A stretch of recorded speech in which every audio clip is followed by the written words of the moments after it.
Inside nearly every atom, neutrons rest quietly beside protons, held within a space far smaller than anything the eye could see. Some have remained there since the matter around them was forged inside ancient stars. Yet when one neutron slips free and drifts alone, its future changes. Nothing touches it, nothing breaks it apart. Still, after only a few minutes, it begins to transform, leaving behind a proton, an electron, and a nearly weightless antineutrino that escapes into the dark. The neutron has not been damaged. It has simply entered a place where a lower energy state is now available. Before following that transformation inward, take a moment to settle into the room around you.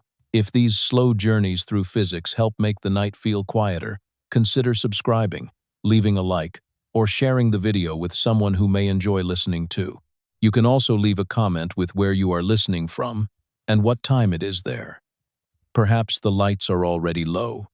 Perhaps a fan is moving softly nearby, or the room has fallen completely still. Find a position that feels easy. Let the screen fade from attention, and allow the explanation to move at its own pace.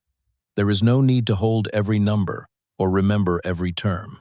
The story can pass gently through the mind while the body becomes heavier and the edges of the day begin to soften. The journey begins with a single particle and a difference in mass so small that it would disappear in any ordinary measurement. Inside the nucleus, that difference can be hidden by binding energy and quantum structure. Outside, it becomes a slope. Somewhere along that slope, a neutron waits in silence, carrying within it the conditions for its own change. A free neutron does not announce the moment when its circumstances change. One instant it may be part of a nucleus, surrounded by protons and other neutrons, held within a region so small that ordinary language has little use there. The next instant, it may have been released by a nuclear reaction, moving alone through space with no atom around it and no surrounding structure to share its energy. Nothing visible marks the boundary. There is no crack, no flash, no sudden wound. The particle remains what it was. Yet from that moment onward, the conditions that once allowed it to remain unchanged are gone. This quiet difference is easy to overlook because neutrons appear so permanent in ordinary matter. The carbon in bone, the oxygen carried through blood, the iron inside the earth, and the calcium in stone all contain neutrons that may remain in place for spans of time far longer than a human life. Some were locked into nuclei inside stars that have long since disappeared. Others were formed during the first few minutes after the universe began expanding and cooling. Bound inside stable nuclei, they do not seem temporary at all. They appear to be part of the lasting structure of matter. A neutron outside a nucleus belongs to a different story. Left alone, it has a mean lifetime of a little under 15 minutes. Its half-life is shorter, a little over 10 minutes, because half-life describes the time required for half of a large population to decay. The two numbers are related, but they are not the same. For any single neutron, there is no hidden clock that reaches a fixed final second. The decay may happen almost immediately, or the particle may remain for much longer than the average. Quantum mechanics gives only a probability. With every passing moment, the chance remains. The transformation is simple to state. A neutron becomes a proton, an electron, and an electron antineutrino. The original neutral particle is gone, but nothing has vanished from nature's accounting. Charge is balanced. Energy is balanced. Momentum is balanced. The new particles carry away everything the neutron once held, divided among them in a form allowed by the weak interaction. The strange part is not that unstable particles exist. Many particles last for much less than a second. Beside them, the free neutron is slow. It lingers. Minutes pass. That delay gives the impression of a particle balanced close to the edge of stability, not violently unstable, only slightly higher in energy than the state waiting below it. The difference between those two states is small. It will matter later in the journey, when the masses of the neutron, proton, and electron are compared carefully. For now, it is enough to picture a floor with a slope too gentle to notice at first glance. A ball placed on that floor may seem still. Given time, the direction becomes clear. The neutron's decay follows a similar landscape. Its present form is not the lowest energy arrangement available to it when it is alone. Inside a stable nucleus, the landscape changes. The neutron no longer belongs only to itself. Its energy becomes part of the energy of the entire nucleus, including the strong attraction among neighboring particles, the electric repulsion among protons, and the quantum states that are already occupied. A decay that lowers the energy of a lone neutron may raise the energy of the nucleus as a whole. When that happens, the path closes. The weak interaction still exists. The neutron has not lost the ability to change. There is simply no allowed lower state for the complete system to enter. This is why the word stable can be misleading. It often sounds like a permanent property carried inside an object, like mass or charge. For a neutron, stability is partly relational. It depends on where the particle is, what surrounds it, and which final states are available. Alone, the neutron can move into a lower energy arrangement. Bound inside certain nuclei, it cannot. The same internal particle exists in both places, but the larger system gives a different answer. Neutrons are essential precisely because they take part in these larger systems without adding electric charge. Protons attract one another through the strong nuclear force at very short distances, but they also repel one another electrically. As more protons are placed into a nucleus, that repulsion grows. Neutrons contribute to the strong binding without increasing the electric repulsion. They allow nuclei to become larger and more varied than they otherwise could. Hydrogen shows the simplest limit. The most common hydrogen nucleus contains one proton and no neutron. It can exist in that form because there is no second proton nearby to repel it. Helium contains two protons, and its common stable form also contains two neutrons. Carbon usually carries 6 protons and 6 neutrons. Iron nuclei contain more neutrons than protons. In very heavy stable nuclei, the excess becomes larger still. The neutrons help hold the crowded system together while remaining electrically neutral. Without them, the familiar periodic table would almost disappear. Hydrogen could remain, but the long chain of heavier elements would not form in the same way. There would be no stable carbon framework for complex chemistry, no oxygen-rich water, no silicon rock, no iron cores inside planets, and no calcium structure in living tissue. The neutron is not a decorative addition to the atom. It is one of the conditions that allows complex matter to exist. That makes its short, free lifetime seem even more unusual. A particle so important to long-lived matter cannot maintain its identity for very long when separated from the environment where matter is assembled. Its survival depends on connection. This is not because the surrounding particles protect it like walls around a fragile object. The nucleus does something subtler. It changes the total energy of every possible arrangement. The distinction appears throughout physics. An electron may remain bound to an atom in one environment and escape in another. A nucleus may be stable against one kind of decay, while still able to release energy through another. Matter inside a star may support itself at one density and collapse at a slightly greater one. The object alone does not always determine the outcome. The full system does. For the neutron, that system can be as small as a deuterium nucleus containing one proton and one neutron, or as large as a neutron star containing more than a solar mass packed into a sphere the size of a city. In each place, the same basic laws apply. Energy must be conserved. Quantum states must be available. Charge and other conserved quantities must balance. What differs is the arrangement of the surrounding matter and the energy cost of changing it. In a stable atom on Earth, a bound neutron may remain unchanged for a time so long that no decay is expected at all. In a radioactive nucleus, another neutron may transform after seconds, years, or thousands of years. In empty space, a free neutron lasts on average for minutes. In the dense interior of a neutron star, matter settles into a balance between neutrons, protons, and electrons under pressures that do not exist anywhere on Earth. The particle has one name, but many possible futures. Understanding those futures requires letting go of the idea that isolation merely removes outside influence. For a neutron, isolation creates a new condition. It removes the binding energies and quantum restrictions that may have blocked decay. The particle is not being attacked by empty space. Empty space simply leaves the lower path open. A lone neutron can continue for a while, silent and unchanged, crossing a laboratory chamber or drifting away from a nuclear reaction. Then, at a moment no instrument can predict in advance, its internal arrangement shifts. A proton remains. An electron moves away.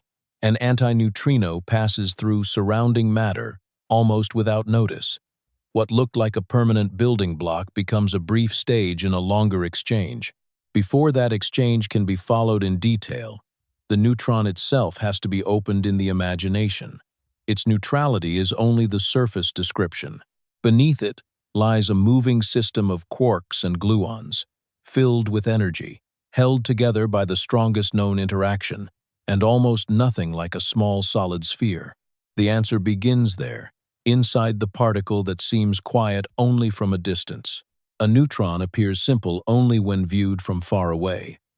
In diagrams, it is often drawn as a small gray sphere pressed beside a red proton, one neutral object among several others inside the nucleus.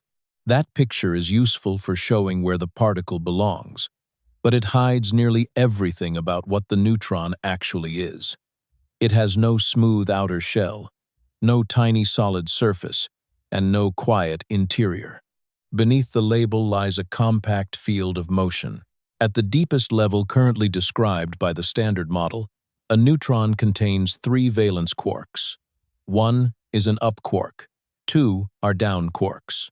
These names do not describe direction. They are labels for different types, or flavors, of quark. A proton contains the same ingredients in another arrangement. 2 up quarks and 1 down quark. One quark has changed identity, and that difference is enough to alter the particle's charge, mass, and stability. The electric charges of the quarks explain the neutron's neutrality. An up quark carries a charge of positive 2/3 of the elementary charge. A down quark carries negative 1/3. Inside a neutron, the positive 2/3 from the up quark is balanced by the 2 down quarks. The total is 0. 0 does not mean empty. The charges remain inside the particle, distributed through a moving quantum system whose structure can be measured indirectly. Experiments that scatter electrons from neutrons reveal that positive and negative charge are arranged differently across the interior. From outside, the total charge cancels. Inside, the pattern remains. The quarks are held together by the strong interaction. This force is described through quantum chromodynamics, often shortened to QCD, the theory governing quarks and gluons. The term color charge is used in this theory, though it has nothing to do with visible color. It is a label for the way quarks respond to the force. Gluons carry this interaction between quarks. They can be imagined as messengers moving through the neutron, transmitting the strong force from one quark to another. Yet even that picture is too still. Gluons themselves carry color charge, so they interact not only with quarks, but also with one another. The interior is not 3 beads connected by strings. It is a changing field filled with quarks, antiquarks, gluons, and fluctuations allowed by quantum theory. Only the 3 valence quarks determine the neutron's overall identity. Around them is what physicists sometimes call the sea: brief quark, antiquark pairs, and dense gluon activity, contributing to the particle's momentum, spin, and energy. The neutron remains one neutron, but its interior is crowded. This crowding is part of the reason a neutron cannot be pulled apart into isolated quarks. The strong interaction behaves differently from gravity or electromagnetism. Electric and gravitational forces weaken as objects move farther apart. The force between quarks does not simply fade in that way. As separation grows, the energy stored in the strong field increases. A useful image is a flexible cord that becomes harder to stretch the farther it is pulled. Enough energy can eventually create new quark-antiquark pairs from the field. The original quarks still do not emerge alone. Instead, new composite particles form. This is called confinement. No isolated quark has ever been observed. The neutron is therefore not made from three detachable pieces. Its identity belongs to the whole bound system. The quarks, gluons, and surrounding field cannot be divided cleanly without creating something new. Even the idea of a fixed position for each quark is misleading. Quantum mechanics describes probabilities, distributions, and interactions, rather than tiny objects following visible paths. A neutron is roughly 1 femtometer across, about 1/4,000,000th of a meter. Within that distance, the quarks and gluons carry enormous energies compared with their size. The particle feels compact because the strong interaction traps that energy inside a tiny region. Most of the neutron's mass comes from this trapped energy. The up and down quarks have small rest masses. Added together, the rest masses of the neutron's three valence quarks make up only a small fraction of the neutron's total mass. The rest comes largely from the energy of the strong field and the rapid motion of quarks and gluons. Einstein's relation between mass and energy applies here in an ordinary way. Energy confined within a system contributes to the mass of that system. The neutron's mass is not simply the weight of three ingredients. It is the total energy contained in the full quantum structure. The same is true for the proton. Almost all the mass in everyday objects is not supplied directly by quark rest masses. It comes from the energy-binding quarks into protons and neutrons. The mass of a stone, a tree, or a human body is therefore connected to motion and fields operating within particles far too small to see. Quark masses still matter. The difference between the up and down quark masses helps create the small mass difference between the neutron and proton. A down quark is heavier than an up quark. Since the neutron contains two down quarks, while the proton contains one, this tends to make the neutron heavier. Electromagnetic effects push in the opposite direction. The proton's internal charge distribution carries more electromagnetic energy than the neutron's neutral arrangement. That contribution adds slightly to the proton's mass.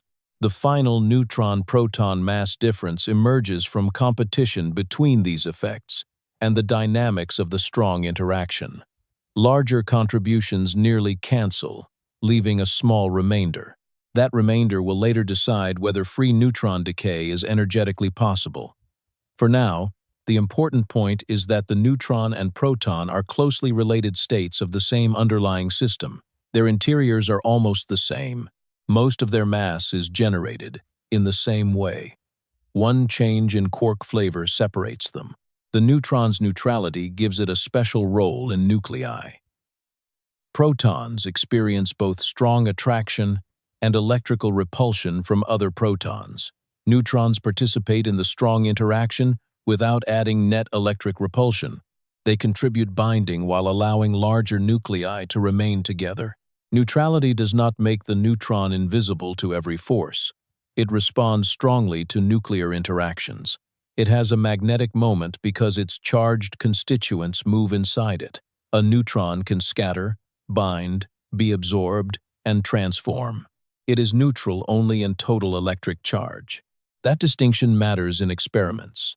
Free neutrons can pass through electron clouds without the electrical deflection experienced by charged particles. This allows them to enter nuclei more easily than low-energy protons.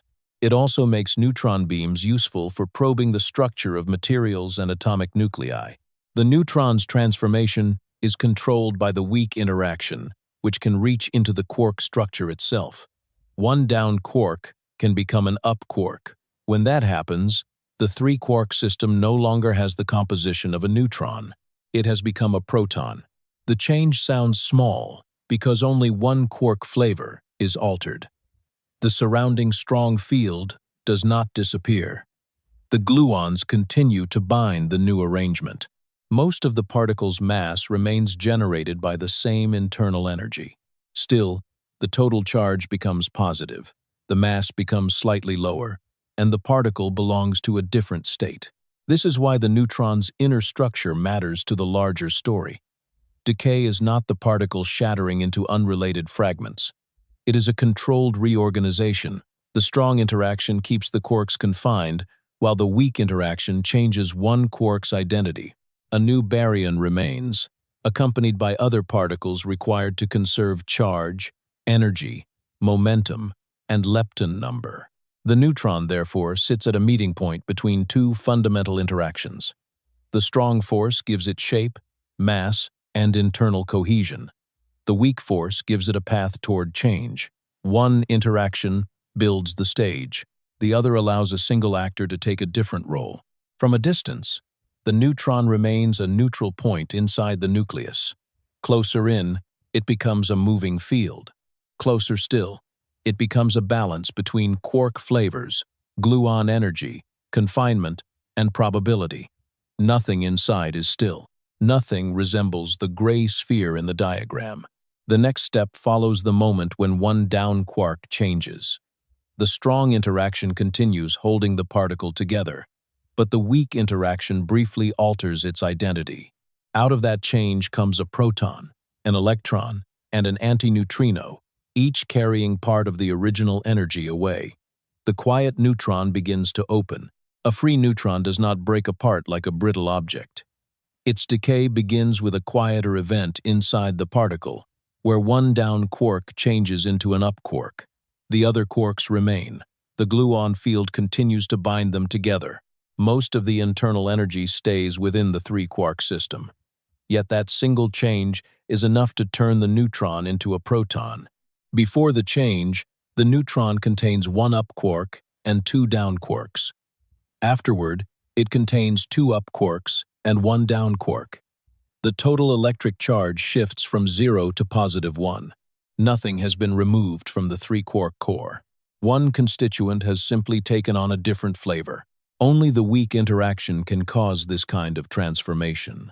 The strong interaction binds quarks, but does not change one flavor into another. Electromagnetism acts on electric charge without rewriting particle identity. The weak interaction alone permits a down quark to become an up quark while preserving the conservation laws that govern the full process. In the language of the Standard Model, the change is mediated by a W- boson. This particle does not emerge as a long-lived object moving freely through space. It appears as an internal quantum state within the interaction, linking the initial down quark to the final up quark and carrying the required change in electric charge. The W- boson then connects to an electron and an electron antineutrino. These particles leave the region where the neutron once existed. The proton remains behind as the new three-quark state. The electron carries negative charge. The antineutrino carries no electric charge and an extremely small mass. Together, the final products preserve the neutron's original total charge of 0. The notation can look like a sequence of separate events, but the decay is better understood as one complete quantum process. There is no ordinary instant when a fully formed W boson waits inside the neutron. The intermediate state belongs to the mathematical structure of the interaction. It links the beginning and the end without becoming a stable particle that could be isolated. This distinction matters because the W boson is far heavier than the neutron. A neutron does not contain enough available energy to create a real W boson that could travel freely. Quantum field theory does not require such a particle to appear as an observable object during the decay. The interaction is described through an internal exchange, whose influence is limited by the W boson's large mass. That heavy mediator is one reason the weak interaction acts across such short distances. It is also part of the reason neutron decay proceeds slowly compared with processes governed by the strong interaction. The path exists, but the probability of the transition within any brief interval remains small. The electron produced in the decay is familiar from atoms, chemistry, and electric current. Here it does not come from an electron shell surrounding the neutron. It is created as part of the weak transformation itself. Before the decay, no hidden electron is waiting inside the particle. The electron antineutrino is less familiar. It carries energy and momentum away from the decay while interacting only weakly with surrounding matter. A newly produced antineutrino may pass through a laboratory wall, the ground beneath it, and much of the planet without colliding with anything. This ghost-like particle was not included in the earliest explanations of beta decay. Long before quarks or W bosons were known, physicists observed that some radioactive nuclei emitted electrons. These emissions were called beta rays. Careful measurements then revealed a problem. If a nucleus changed into a definite daughter nucleus while emitting only one electron, the energy of that electron should have had a fixed value. The initial and final nuclear masses could be measured. Conservation of energy appeared to leave only one possible amount for the electron. Experiments showed a continuous range instead. Some electrons emerged with more kinetic energy, others with less. The missing energy did not vanish. The measurements suggested that another unseen particle was sharing the available energy with the electron. In 1930, Wolfgang Pauli proposed a neutral particle so weakly interacting that it had escaped detection. The proposal preserved conservation of energy, momentum, and angular momentum. Enrico Fermi later developed a theory of beta decay built around this particle and gave it the name neutrino, meaning little neutral one.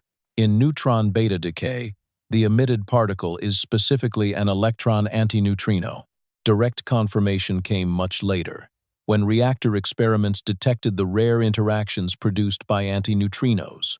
The delay between prediction and detection reflected the particle's behavior. Neutrinos and antineutrinos do not carry electric charge, so electromagnetic forces do not slow or deflect them in ordinary matter. They do not feel the strong interaction either. Only the weak interaction and gravity affect them, and gravity is negligible at the scale of individual particles. Their weak coupling allows enormous numbers to pass through matter almost unnoticed. Nuclear reactions in the Sun produce neutrinos continuously. Many billions cross each square centimeter of Earth every second. Nearly all move through the planet without leaving a trace. In neutron decay, the antineutrino carries part of the available energy and momentum. It also preserves lepton number, a quantity assigned to electrons, neutrinos, and their antiparticles within the Standard Model. The initial neutron has no lepton number. The final electron carries positive electron lepton number, while the electron antineutrino carries the corresponding negative value. Their contributions cancel. The proton remains a baryon, just as the neutron was, so baryon number is preserved as well. Charge, energy, momentum, angular momentum, and particle number relationships all remain balanced. Every permitted outcome must fit the same accounting. The energy released in the decay is shared among the proton, electron, and antineutrino. Because three particles emerge, there are many possible ways to divide the available kinetic energy while keeping the totals unchanged. The electron, therefore, does not leave with one fixed speed. Its energy varies from one decay to another. The proton receives only a small share of the kinetic energy because it is much heavier than the electron and antineutrino. It recoils gently compared with the lighter particles. The electron and antineutrino carry most of the motion, with the exact division determined probabilistically. Quantum theory provides a distribution of possible outcomes. A large collection of neutron decays produces a smooth electron energy spectrum. Each individual event remains unpredictable. The underlying quark change is equally restrained. One down quark converts to an up quark. The strong field adjusts to the new arrangement. The three-quark object now has the charge and mass of a proton. The emitted electron and antineutrino carry away the remaining energy and quantum numbers. From outside, the neutron seems to disappear. At a deeper level, almost all of its internal structure continues in the proton. The same number of valence quarks remains confined. The gluon field still supplies most of the baryon's mass. The transformation changes less than the word decay may suggest. The event is nevertheless permanent under ordinary conditions. Once the products move apart, they do not spontaneously reassemble into a free neutron. The reverse process requires added energy and a suitable interaction, such as an electron being captured by a proton where the energy balance permits it. Such reverse transformations occur inside dense stellar matter and during the collapse that forms a neutron star. There, high pressures and occupied quantum states can make proton-to-neutron conversion favorable. The same weak interaction that allows a free neutron to decay can build neutrons elsewhere when the surrounding system provides the right conditions. The force itself does not prefer one direction. Energy and the available states determine which direction can proceed. In empty space, a free neutron has access to a lower energy combination of proton, electron, and antineutrino. In another environment, the reverse arrangement may be lower. The weak interaction is both a mechanism of decay and a mechanism of construction. It alters the identity of matter one quark at a time. Inside stars, nuclei, and particle detectors, the same rule appears in different surroundings. At the center of the free neutron's decay lies one quiet conversion. A down quark becomes an up quark. A proton remains where the neutron had been. An electron moves outward. An antineutrino continues almost untouched through the surrounding world. The process conserves everything it must, yet the original particle is no longer there. The next part of the story is decided not by the existence of this mechanism, but by the energy available to it.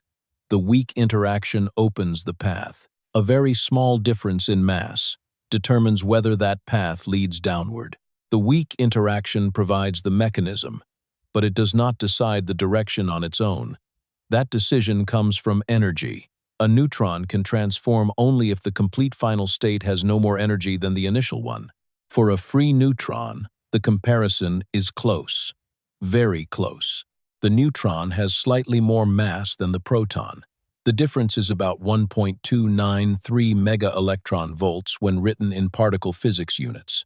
That number is small beside the total mass of either particle, which is close to 940 mega-electron volts. Most of the neutron and proton are almost the same energetic structure. Their quarks are bound by the same strong interaction. Their gluon fields carry nearly the same amount of energy, and their sizes are almost identical. The difference remains as a narrow margin between two large totals. That margin alone does not yet describe the full decay. A neutron does not become only a proton. It also produces an electron and an electron antineutrino. The electron has its own mass, about 0.511 mega-electron volts. The antineutrino mass is so small that it contributes almost nothing to this comparison. Once the electron is included, the available energy becomes smaller. The neutron is heavier than the combined rest masses of the proton and electron by about 0.782 mega-electron volts. This is the energy left over for motion. It is shared among the proton, electron, and antineutrino after the decay. The distinction between the two mass differences matters. 1.293 mega-electron volts describes how much heavier the neutron is than the proton. 0.782 mega-electron volts describes how much energy is actually available after the electron's mass has also been paid for. The second number is the decay energy, often called the Q value. There is no large reservoir hidden inside the event. The final particles leave with less than 1 mega-electron volt of kinetic energy between them. That is small by the standards of many nuclear and particle reactions. Yet, it is positive. The final state lies below the initial state, and that is enough. A useful picture is a broad floor tilted by only a slight amount. Nothing in the room appears to be falling. The slope can be missed entirely until a round object is placed upon it. The object does not need a cliff. It needs only a direction in which total energy can decrease. The free neutron occupies the higher side of such a slope. The proton, electron, and antineutrino together occupy the lower side. The weak interaction allows a passage between them.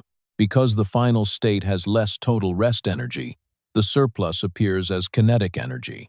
Conservation of energy is not an additional force pushing the neutron. It is a restriction on which transformations can occur. The total energy before and after must match. If the rest energy decreases, The difference can become motion. If the proposed final particles require more rest energy than the initial particle possesses, the process cannot proceed without an outside source. This restriction is absolute for an isolated system. A lone particle in empty space cannot decay into products whose combined rest masses are greater than its own mass. Waiting longer does not help. Probability cannot overcome a forbidden energy balance. Quantum mechanics permits uncertainty in outcomes and timing, but it does not allow the total energy ledger to fail. The proton illustrates the other side of this rule. A free proton is lighter than a neutron. If it attempted to change into a neutron while also producing a positron and a neutrino, the products would require more rest energy than the proton contains. The process is not available to an isolated proton. Inside certain nuclei, the direction can reverse because the energy of the entire nucleus must be counted. A proton may transform into a neutron if the complete final system lies lower. The particle-level mass comparison remains the same, but the larger environment changes the result. For the free neutron, no larger system is present. Its mass is enough to produce the proton and electron with a little energy left for motion. The decay is therefore open. The origin of the neutron-proton mass difference lies beneath this simple statement. A down quark has more rest mass than an up quark. Since the neutron contains two down quarks and the proton contains only one, the quark mass contribution tends to make the neutron heavier.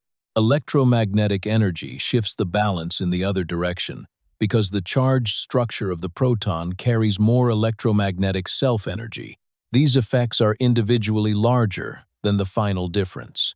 They nearly oppose one another. The remaining 1.293 mega-electron volts is what survives after the competing contributions are combined with the dynamics of the strong interaction. A slight change in that remainder would alter the behavior of ordinary matter. If the neutron were lighter than the proton by enough, free protons could become unstable. Hydrogen, whose common nucleus is a single proton, would lose its familiar permanence. If the neutron were much heavier, fewer neutrons would survive during the first minutes of cosmic history. The actual difference sits in a narrow region, where free protons remain stable and free neutrons live long enough to participate in nuclear reactions before decaying. This does not prove that the constants of nature were chosen for a purpose. It shows only that the chemistry of the observed universe depends on their measured values. The decay energy also shapes the motion of the emitted particles. The proton, being heavy, recoils slowly. The electron can carry a wide range of kinetic energies, from nearly zero to a maximum close to the full available amount. The antineutrino takes the rest. No single decay reveals the whole pattern, but a large collection produces a continuous spectrum. The available phase space, meaning the number of final arrangements consistent with energy and momentum conservation, is limited by the small q value. A smaller energy release leaves fewer ways for the products to divide their motion. This contributes to the neutron's relatively slow decay. The slope is gentle in more than one sense. The final state is lower, but not by much. The weak interaction provides only a small probability for the change during any short interval. The final particles also have a limited range of allowed configurations. None of these facts gives a scheduled moment for an individual neutron. One particle may decay quickly, another may continue for much longer. The energy difference tells which direction is permitted, not when the event must occur. Timing belongs to the probability set by the weak interaction and the available phase space. The word inevitable needs care. A free neutron has no known conservation law protecting it from beta decay. The lower energy final state exists, and the interaction linking the states exists. Over a sufficiently large population, the number of surviving neutrons falls in a predictable exponential pattern. For a single particle, only probability can be stated before the event. This is enough to explain why a neutron cannot remain unchanged forever in ordinary empty space. It is not being worn down. It is not losing energy gradually before the decay. It remains a neutron until one quantum transition occurs. Then the entire final arrangement appears. with the total energy preserved. The small mass surplus is converted at once into the kinetic energy of the products. The proton carries most of the original rest mass. The electron and antineutrino move away. The identity of the initial baryon changes, while the deeper accounting remains exact. A bound neutron will later require a different calculation. Inside a nucleus, the relevant initial mass is the mass of the whole parent atom, or nucleus, and the relevant final mass is that of the entire daughter system plus the emitted particles. Nuclear binding can move either side of the comparison by several mega-electron volts, more than enough to reverse the gentle slope of free decay. For the isolated neutron, the answer is simpler. Its rest energy stands just above the threshold. The weak interaction opens a narrow path, and conservation laws permit the descent. A difference too small to notice in ordinary matter becomes the line separating one particle from another. The neutron waits without changing shape. No visible sign reveals how long it has left. Beneath that stillness, the lower state remains available. The floor is tilted, the path is open. What remains to understand is why the descent, though permitted, takes so long. A permitted decay is not the same as an immediate one. The free neutron has a lower energy state available, and the weak interaction connects the two arrangements. Yet the transition remains unlikely during any single instant. Most moments pass without change. The neutron continues as before, carrying the same mass, the same quark content, and the same internal motion. Then one transition occurs, and the particle becomes something else. The slowness comes first from the interaction responsible for the change. The strong interaction acts readily whenever quarks can rearrange without violating the rules that define their state. Electromagnetic processes also happen quickly when charged particles can release energy through light. The weak interaction is different. At the low energies of neutron decay, its probability is strongly reduced. This weakness is connected to the particles that carry the interaction. The W bosons are very massive, more than 80 times the mass of a proton. At distances much larger than the tiny scale associated with that mass, the weak interaction appears faint. Neutron decay occurs at an energy many tens of thousands of times smaller than the mass energy of a W boson. So the process is described as a short-range contact interaction with a small effective strength. The W boson does not need to appear as a real particle. It is part of the internal structure of the quantum process, linking the changing quark to the outgoing electron and antineutrino. Its large mass enters the calculation and suppresses the transition. A heavier mediator allows less influence across the low-energy process. The weak interaction therefore opens the path only narrowly. During any brief interval, the chance that the down quark will make the required transition remains tiny. The neutron is not attempting the decay repeatedly in a mechanical sense. There are no failed impacts or hidden trials occurring one after another. Quantum theory assigns an amplitude to the transformation, and the size of that amplitude determines the decay probability. A second cause of the long lifetime is the small amount of energy released. After the proton and electron masses are included, only about 0.782 mega-electron volts remain for motion.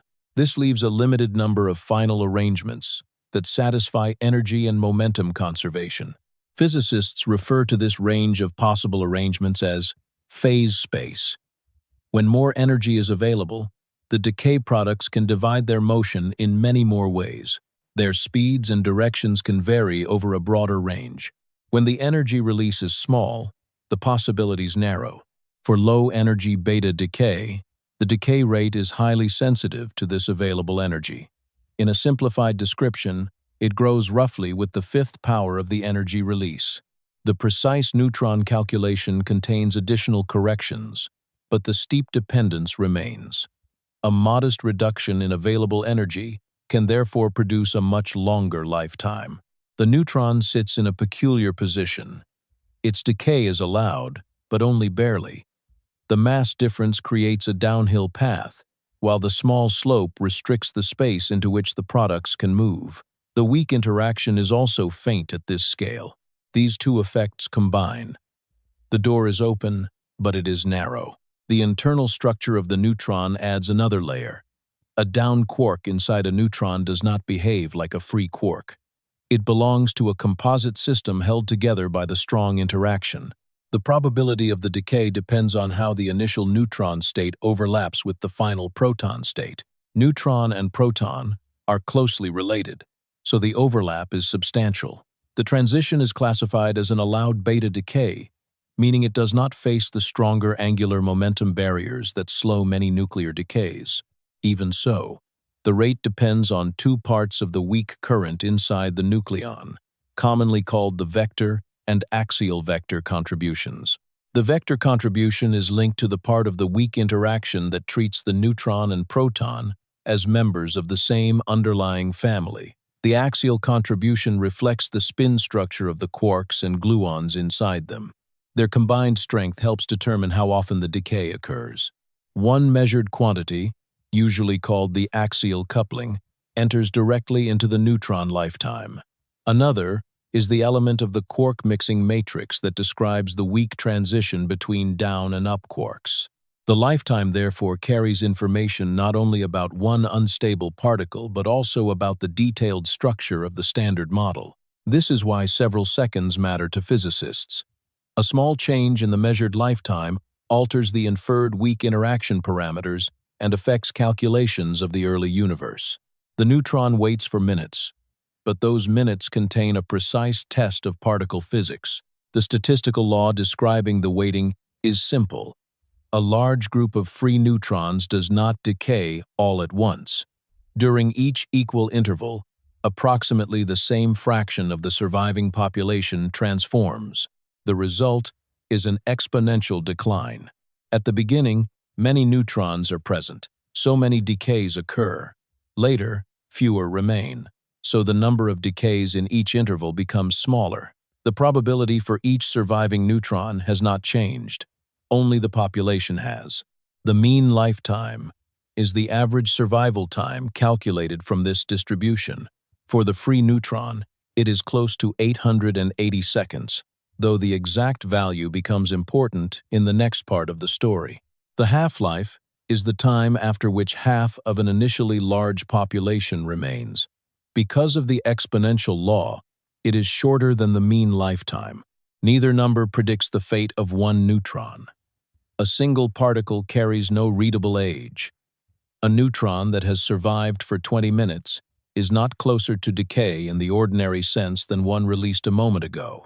Its probability per unit time remains the same. This lack of aging separates radioactive decay from familiar processes such as cooling metal, burning fuel, or wearing stone. The neutron does not gradually weaken. Its mass does not drift downward.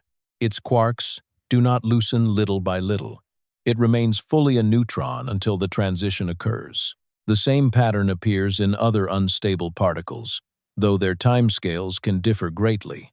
A muon also decays through the weak interaction, yet its mean lifetime is only a few millionths of a second. It has a much larger amount of energy available to its decay products, which opens far more phase space. Some radioactive nuclei survive for thousands or billions of years, even though their decays are also governed by the weak interaction. Their energy releases may be smaller, their nuclear states may overlap poorly, or the transition may require changes in angular momentum that strongly suppress the probability. Weak decay is not tied to one universal clock. The free neutron is slow compared with many unstable elementary particles, but fast compared with long-lived radioactive nuclei. Its lifetime belongs to a middle region that is unusual enough to shape both laboratory experiments and cosmic history. The minutes matter during nuclear reactions. A neutron released from a nucleus has time to travel, scatter, or be captured before it decays. In a reactor, this allows free neutrons to trigger further fission events. In stars, neutron capture can build heavier isotopes before beta decay changes one element into another. During the first minutes after the Big Bang, the same lifetime allowed a portion of the neutron population to survive long enough to become bound inside helium, A much shorter lifetime would have erased many neutrons before those captures occurred. A much longer one would have left a different balance between neutrons and protons. The measured lifetime sits directly inside the history of matter. The slowness is therefore not an incidental detail. It comes from the low-energy form of the weak interaction, the heavy W boson, the limited phase space, and the internal weak structure of the neutron and proton. Each contribution narrows the probability without closing the decay channel. The neutron remains on the gentle slope described earlier. Energy allows the descent. Quantum probability determines how long the particle waits before taking it. For most moments, nothing happens. Then the weak current connects the two states. One down quark becomes an up quark. The proton recoils. The electron and antineutrino carry away the small released energy. The waiting ends in a single event that has no visible preparation. The average interval can be calculated, but measuring it with enough precision has proved more difficult than the simple picture suggests. One kind of experiment stores neutrons and counts how many disappear. Another watches a beam and counts the products of decay. Both listen to the same clock. They do not give exactly the same time. The neutron lifetime appears to be a single number, yet the laboratory has produced two answers. Both are measured with care. Both are built from decades of refinement. Still, when the results are placed side by side, a gap remains. One method begins by slowing neutrons until they move so gently that gravity, magnetic fields, or specially prepared surfaces can confine them. These ultra-cold neutrons are loaded into a trap, often described as a bottle. The experiment counts how many are present at the beginning, waits for a known interval, and then counts how many remain. If the bottle were perfect, every missing neutron would represent a beta decay. Real traps are not perfect. A neutron may strike a wall and be absorbed. It may gain enough energy to escape. A magnetic field may contain tiny imperfections. Residual gas can scatter particles out of the stored population. Modern bottle experiments are designed to reduce or measure these losses. Some use magnetic fields rather than material walls, allowing neutrons to float inside a bowl without touching a solid surface. Gravity closes the top of the trap. Detectors can then be lowered into the stored cloud to count the survivors. The procedure is based on disappearance. No attempt is made to observe every proton, electron, or antineutrino produced. The experiment asks how quickly the original neutrons leave the population. The second method lets cold neutrons travel as a beam through a known region of space. Instead of waiting for the neutrons to disappear, the apparatus counts products created when some of them decay. Traditional beam experiments have trapped the slow protons left behind by beta decay. The number of decay protons is compared with the number of neutrons passing through the measurement region. This method is based on appearance. The beam continues flowing, and the detector watches for evidence that a decay has happened inside it. The neutron flux must be known accurately. The efficiency for collecting decay products must also be understood. A small missed correction can shift the inferred lifetime. The two methods approach the same clock from opposite directions. The bottle watches the initial particle vanish. The beam watches a daughter particle arrive. Bottle experiments have generally found a mean lifetime near 879 seconds. The most precise proton-counting beam measurements have generally found a value closer to 888 seconds. The difference is only several seconds, less than 2% of the full lifetime. For precision particle physics, it is far too large to ignore. The quoted uncertainties around the best measurements are much smaller than the gap. Repeating the experiments has improved the instruments without making the two families of results settle at the same point. The disagreement has become known as the neutron lifetime puzzle. There is no visible difference between a neutron prepared for a bottle and one traveling through a beam experiment. Each contains the same quarks. Each is governed by the same weak interaction. The surrounding equipment should change only the way the decay is observed, not the particle's true lifetime. The simplest possibility is an overlooked systematic effect. Bottle experiments may lose a small number of neutrons through a process that imitates decay, making the measured lifetime appear too short. Beam experiments may fail to register a small fraction of decay products, making the lifetime appear too long. Both communities have spent years searching for effects of this kind. Some bottle experiments replaced material walls with magnetic confinement to remove surface losses. Some beam teams improved proton trapping, neutron flux measurements, detector calibration, and corrections for particles that move near the edges of the apparatus. The gap became narrower in places, but it did not disappear. A more unusual possibility has also been considered. A neutron might possess a rare decay channel that produces no proton. A bottle would count such an event as a lost neutron, while a traditional beam experiment counting protons would miss it. This idea led to proposals involving dark particles, mirror neutrons, or other states outside the standard model. Many simple versions of these proposals have been constrained by laboratory searches, nuclear stability, and observations of neutron stars. None has become an established explanation. New physics remains possible in principle, but an unrecognized experimental bias is still the more ordinary answer. A different beam experiment at J-Park in Japan approached the problem by changing what was counted. Instead of relying on trapped protons, it detected electrons from neutron beta decay inside a gas-filled time projection chamber. Pulsed groups of cold neutrons passed through the detector, allowing decay events to be separated from background in both space and time. The same chamber also measured a reference reaction involving helium-3. By comparing electron decay events with this known neutron capture process, the team could infer the lifetime while using systematic corrections different from those of earlier proton-based beam experiments. An analysis released in 2024 reported a lifetime of about 877 seconds, with statistical and systematic uncertainties of several seconds. The central value sat close to the bottle measurements, rather than the older proton-counting beam average. This did not close the puzzle. The uncertainty was still too large to distinguish every possibility cleanly. The result remained in tension with the proton-based beam average, but not with enough precision to declare which method was wrong. Its importance came from the direction it pointed and the independent path used to reach it. The old division between bottle and beam had begun to look less simple. A beam of neutrons observed through electrons gave a bottle-like answer. The disagreement might not belong to motion versus confinement.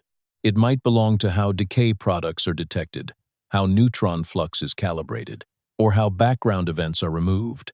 The J-Park measurement also showed how a scientific puzzle can become more detailed as new instruments arrive. At first, there appeared to be two clocks. Then a third clock was built, sharing features with one method and systematic uncertainties with neither. Its reading did not merely choose a side, it changed the shape of the question. Further improvements aimed to reduce background and push the uncertainty toward roughly 1 second. Other experiments are developing new magnetic traps, cleaner beam geometries, space-based approaches, and detectors capable of observing more than one decay product. Each method carries a different set of weaknesses. Agreement among them would be stronger than any single measurement. The lifetime matters beyond the puzzle itself. It enters calculations of weak quark mixing, where precise measurements test whether the known quark families fit the standard model's expected accounting. It also enters Big Bang nucleosynthesis, because the number of neutrons surviving during the early universe affects how much helium can form. A shift of several seconds does not rebuild cosmic history from the beginning, but precision cosmology has reached a level where that shift matters. The neutron's laboratory clock is connected to the chemical mixture left by the first minutes of expansion. For now, the honest answer is that no final resolution has been established. The bottle values are more precise, but precision within one technique does not automatically reveal every shared bias. The beam values rely on direct decay products, but that does not guarantee that their efficiencies are complete. The electron counting result at J-Park supports the shorter lifetime while leaving room for refinement. That uncertainty is not a failure of measurement. It is the boundary where measurement becomes most useful. When two careful techniques disagree, each hidden assumption becomes visible. the shape of a magnetic field, the chemistry of residual gas, the response of a detector, the absolute number of neutrons passing through a chamber. The puzzle turns a lifetime into a map of everything the apparatus must understand. The neutron itself remains indifferent to the argument. In a magnetic bottle, it drifts above the trap floor. In a cold beam, it crosses a chamber in a narrow pulse. The same weak transition waits within both populations. One apparatus listens for silence after a particle is gone. Another listens for the arrival of its remains. The interval between those signals differs by only a few seconds, yet those seconds have held open a question for decades. The next part leaves the laboratory and returns the neutron to a nucleus. There, the issue is no longer how long an allowed decay takes. The surrounding particles can remove the allowed path entirely. A neutron inside a stable nucleus is not protected by a wall. The weak interaction has not been switched off, and the particle has not become a different kind of neutron. What changes is the energy of the complete system. The decay that was downhill in empty space may become uphill once the surrounding nucleus is included. This is easiest to see in deuterium, the nucleus of heavy hydrogen. It contains one proton and one neutron bound together. If the two particles were separated and their masses added, the total would be slightly greater than the mass of the deuterium nucleus itself. The missing amount is not lost. It was released when the pair became bound. That released energy is called binding energy. Through the equivalence of mass and energy, a bound system weighs less than the same particles standing apart. The difference is small in ordinary units, but large enough to reshape nuclear decay. Deuterium has a binding energy of a little more than 2 mega-electron volts. To separate its proton and neutron again, that amount of energy must be supplied. The nucleus sits below the energy of its free components, as though the two particles had fallen into a shallow basin. Now, consider the neutron inside deuterium undergoing beta decay. The neutron would become a proton, while an electron and an electron antineutrino moved away. The nucleus would then contain two protons and no neutrons. Two isolated protons cannot form a stable helium-2 nucleus. Their electric charges repel, and this particular pair does not possess a bound nuclear state. The final arrangement would therefore be two free protons, an electron, and an antineutrino. For a free neutron, the corresponding products are lighter than the neutron, so decay is permitted. Inside deuterium, the starting point includes the binding energy of the proton-neutron pair. The deuterium nucleus is lighter than the proposed final products. The decay would require extra energy rather than release it. There is no source for that energy in an isolated deuterium atom. Conservation of energy closes the path. The neutron remains. The same calculation can be made without imagining the neutron as an object deciding whether to change. Quantum theory assigns an amplitude only to final states allowed by the conservation laws. When every possible final state lies above the initial one in total energy, spontaneous decay does not occur. The weak interaction is still present. If enough energy were delivered from outside, related transformations could happen. In the undisturbed ground state of deuterium, however, the lower path available to a free neutron is gone. Binding energy changes the answer, because nuclear masses are not simple sums. A nucleus containing several protons and neutrons has a total energy shaped by short-range attraction, proton repulsion, particle motion, and quantum structure. Adding one neutron or changing one neutron into a proton rearranges all of these contributions at once. Helium-4 provides a deeper example. Its nucleus contains two protons and two neutrons in a tightly bound configuration. The total binding energy is more than 28 mega-electron volts.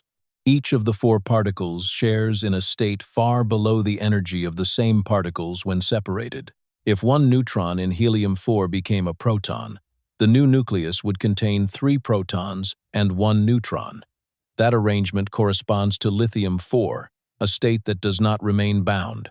It breaks apart almost immediately into lighter fragments. The proposed decay must therefore be evaluated as a change from the complete helium-4 system to all of the final fragments, plus the electron and antineutrino. The final total is higher. The tiny free neutron energy surplus cannot pay for the loss of helium-4's strong binding. So the statement that every neutron is heavier than every proton is not enough. The mass of one particle matters, but nuclear stability belongs to the whole arrangement. A neutron may carry a free space tendency to decay, while the nucleus containing it has no lower energy daughter state. Stable nuclei are full of such blocked possibilities. Iron 56 contains 26 protons and 30 neutrons. Its particles occupy a strongly bound configuration near the upper region of the binding energy curve. Turning one neutron into a proton would produce cobalt 56, but the complete daughter system would not lie below iron 56. The transformation is therefore forbidden as a spontaneous beta- decay. The neutrons inside ordinary iron do not gradually approach a deadline. They remain in the same nuclear state, unless the nucleus is disturbed by some other reaction. This permanence can last longer than the age of the universe. A neutron forged into a stable iron nucleus inside an ancient star may later become part of a planet, a tool, or a molecule in living tissue. Through every change in location, it remains bound because the nuclear energy landscape does not open a lower beta decay channel. The phrase mass defect describes the same physics from another direction. The mass of a stable nucleus is less than the sum of the free masses of its protons and neutrons. The defect is the energy released when the nucleus formed, divided by the speed of light squared. Nothing material is missing from the nucleus. The system simply carries less total energy than the unbound particles. Since energy contributes to mass, the scale reads a smaller value. This effect reaches beyond individual nuclei. When light nuclei fuse into more tightly bound nuclei, the decrease in total mass appears as radiation and kinetic energy. When certain heavy nuclei split into more tightly bound fragments, the same kind of decrease powers fission. Both processes move nuclear matter toward configurations with lower total energy. For the bound neutron, however, the key is not the whole curve of nuclear energy. It is the local comparison between one parent nucleus and the specific daughter states accessible through beta decay. A nucleus can be tightly bound overall and still undergo beta decay if a neighboring arrangement is lower. Carbon-14 is bound, yet it can transform into nitrogen-14 because the full daughter system has slightly less energy. The decay is slow because the margin is small, and the nuclear states impose additional restrictions. A stable nucleus lies in a different position. Every simple beta decay route leads upward. The free neutron's gentle downhill slope has been replaced by a basin whose walls are higher than the energy released by changing one quark. This is the counterintuitive part. The surrounding nucleus does not suppress the weak force by weakening it. The rate has not merely become very small. In a truly stable configuration, the decay is energetically closed. Waiting for a longer time does not make the forbidden final state available. An analogy with a room can help, though it remains only an analogy. A free neutron stands beside an open doorway leading to a slightly lower floor. The weak interaction gives a small chance of crossing. Inside a stable nucleus, the building has been rearranged. The doorway now opens onto a higher landing. No spontaneous step can place the system there. The architecture is made from binding energy, electric repulsion, and quantum states. Each proton contributes strong attraction at short distance, while also repelling every other proton electrically. Each neutron adds strong interaction without adding net charge. All of the particles carry motion even in the lowest nuclear state. A change from neutron to proton alters the balance. The daughter nucleus has one more positive charge. Proton repulsion increases. The pattern of occupied states changes. The strong interaction is redistributed. The total result may be higher or lower depending on the isotope. Some nuclei therefore decay, while neighboring nuclei remain stable. The neutron itself has not acquired a new internal structure. The larger system has changed the available arithmetic.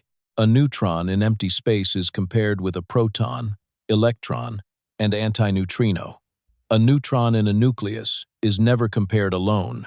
The parent nucleus must be compared with the entire daughter nucleus and every emitted particle. Only the full totals decide the direction. That rule removes the apparent paradox. Free decay and nuclear stability do not conflict. They are two outcomes of the same conservation law applied to different systems. The neutron is not inherently doomed, nor is it inherently permanent. In isolation, its mass leaves a lower state open. In a stable nucleus, binding and quantum structure close that state. The next layer of the story lies inside those quantum states. Protons and neutrons cannot all settle into one lowest level. They fill a sequence of allowed arrangements, and the availability of a place for a newly created proton can decide whether beta decay proceeds at all. The energy landscape has depth, but it also has rooms.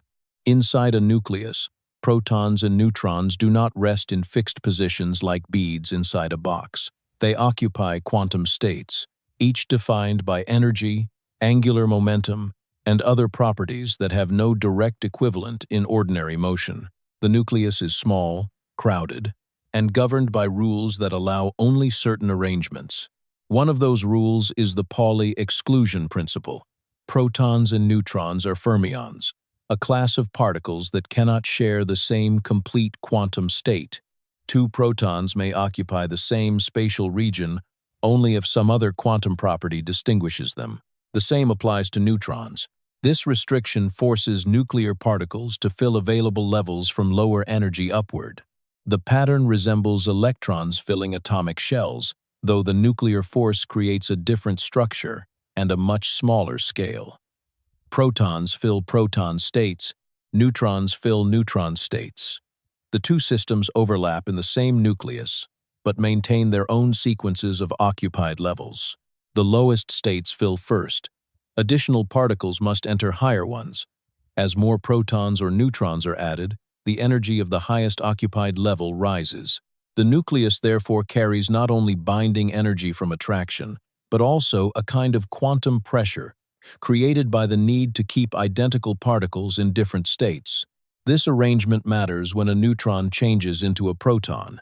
The new proton cannot simply appear in a state already occupied by another proton. It must enter an available proton level.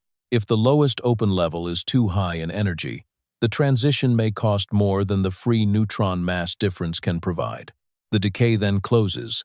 The weak interaction still connects neutron and proton states, but the final proton has nowhere low enough to settle. The opposite can happen in a neutron-rich nucleus.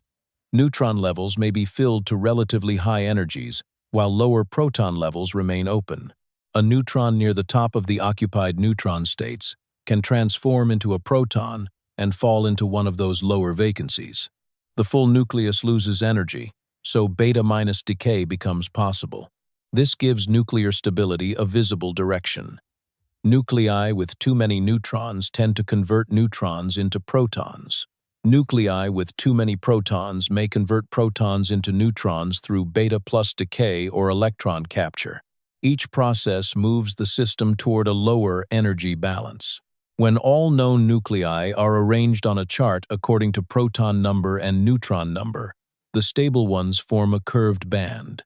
This band is called the Valley of Stability. The name does not describe a physical groove in space. It represents the lower energy region among many possible nuclear combinations. For light nuclei, stability often lies close to equal numbers of protons and neutrons. Carbon-12 has 6 of each. Oxygen-16 has 8 of each. In these small systems, the electric repulsion among protons is still limited, and an approximate balance is sufficient. Heavier nuclei need more neutrons than protons. As proton number grows, every proton repels all the others through electromagnetism.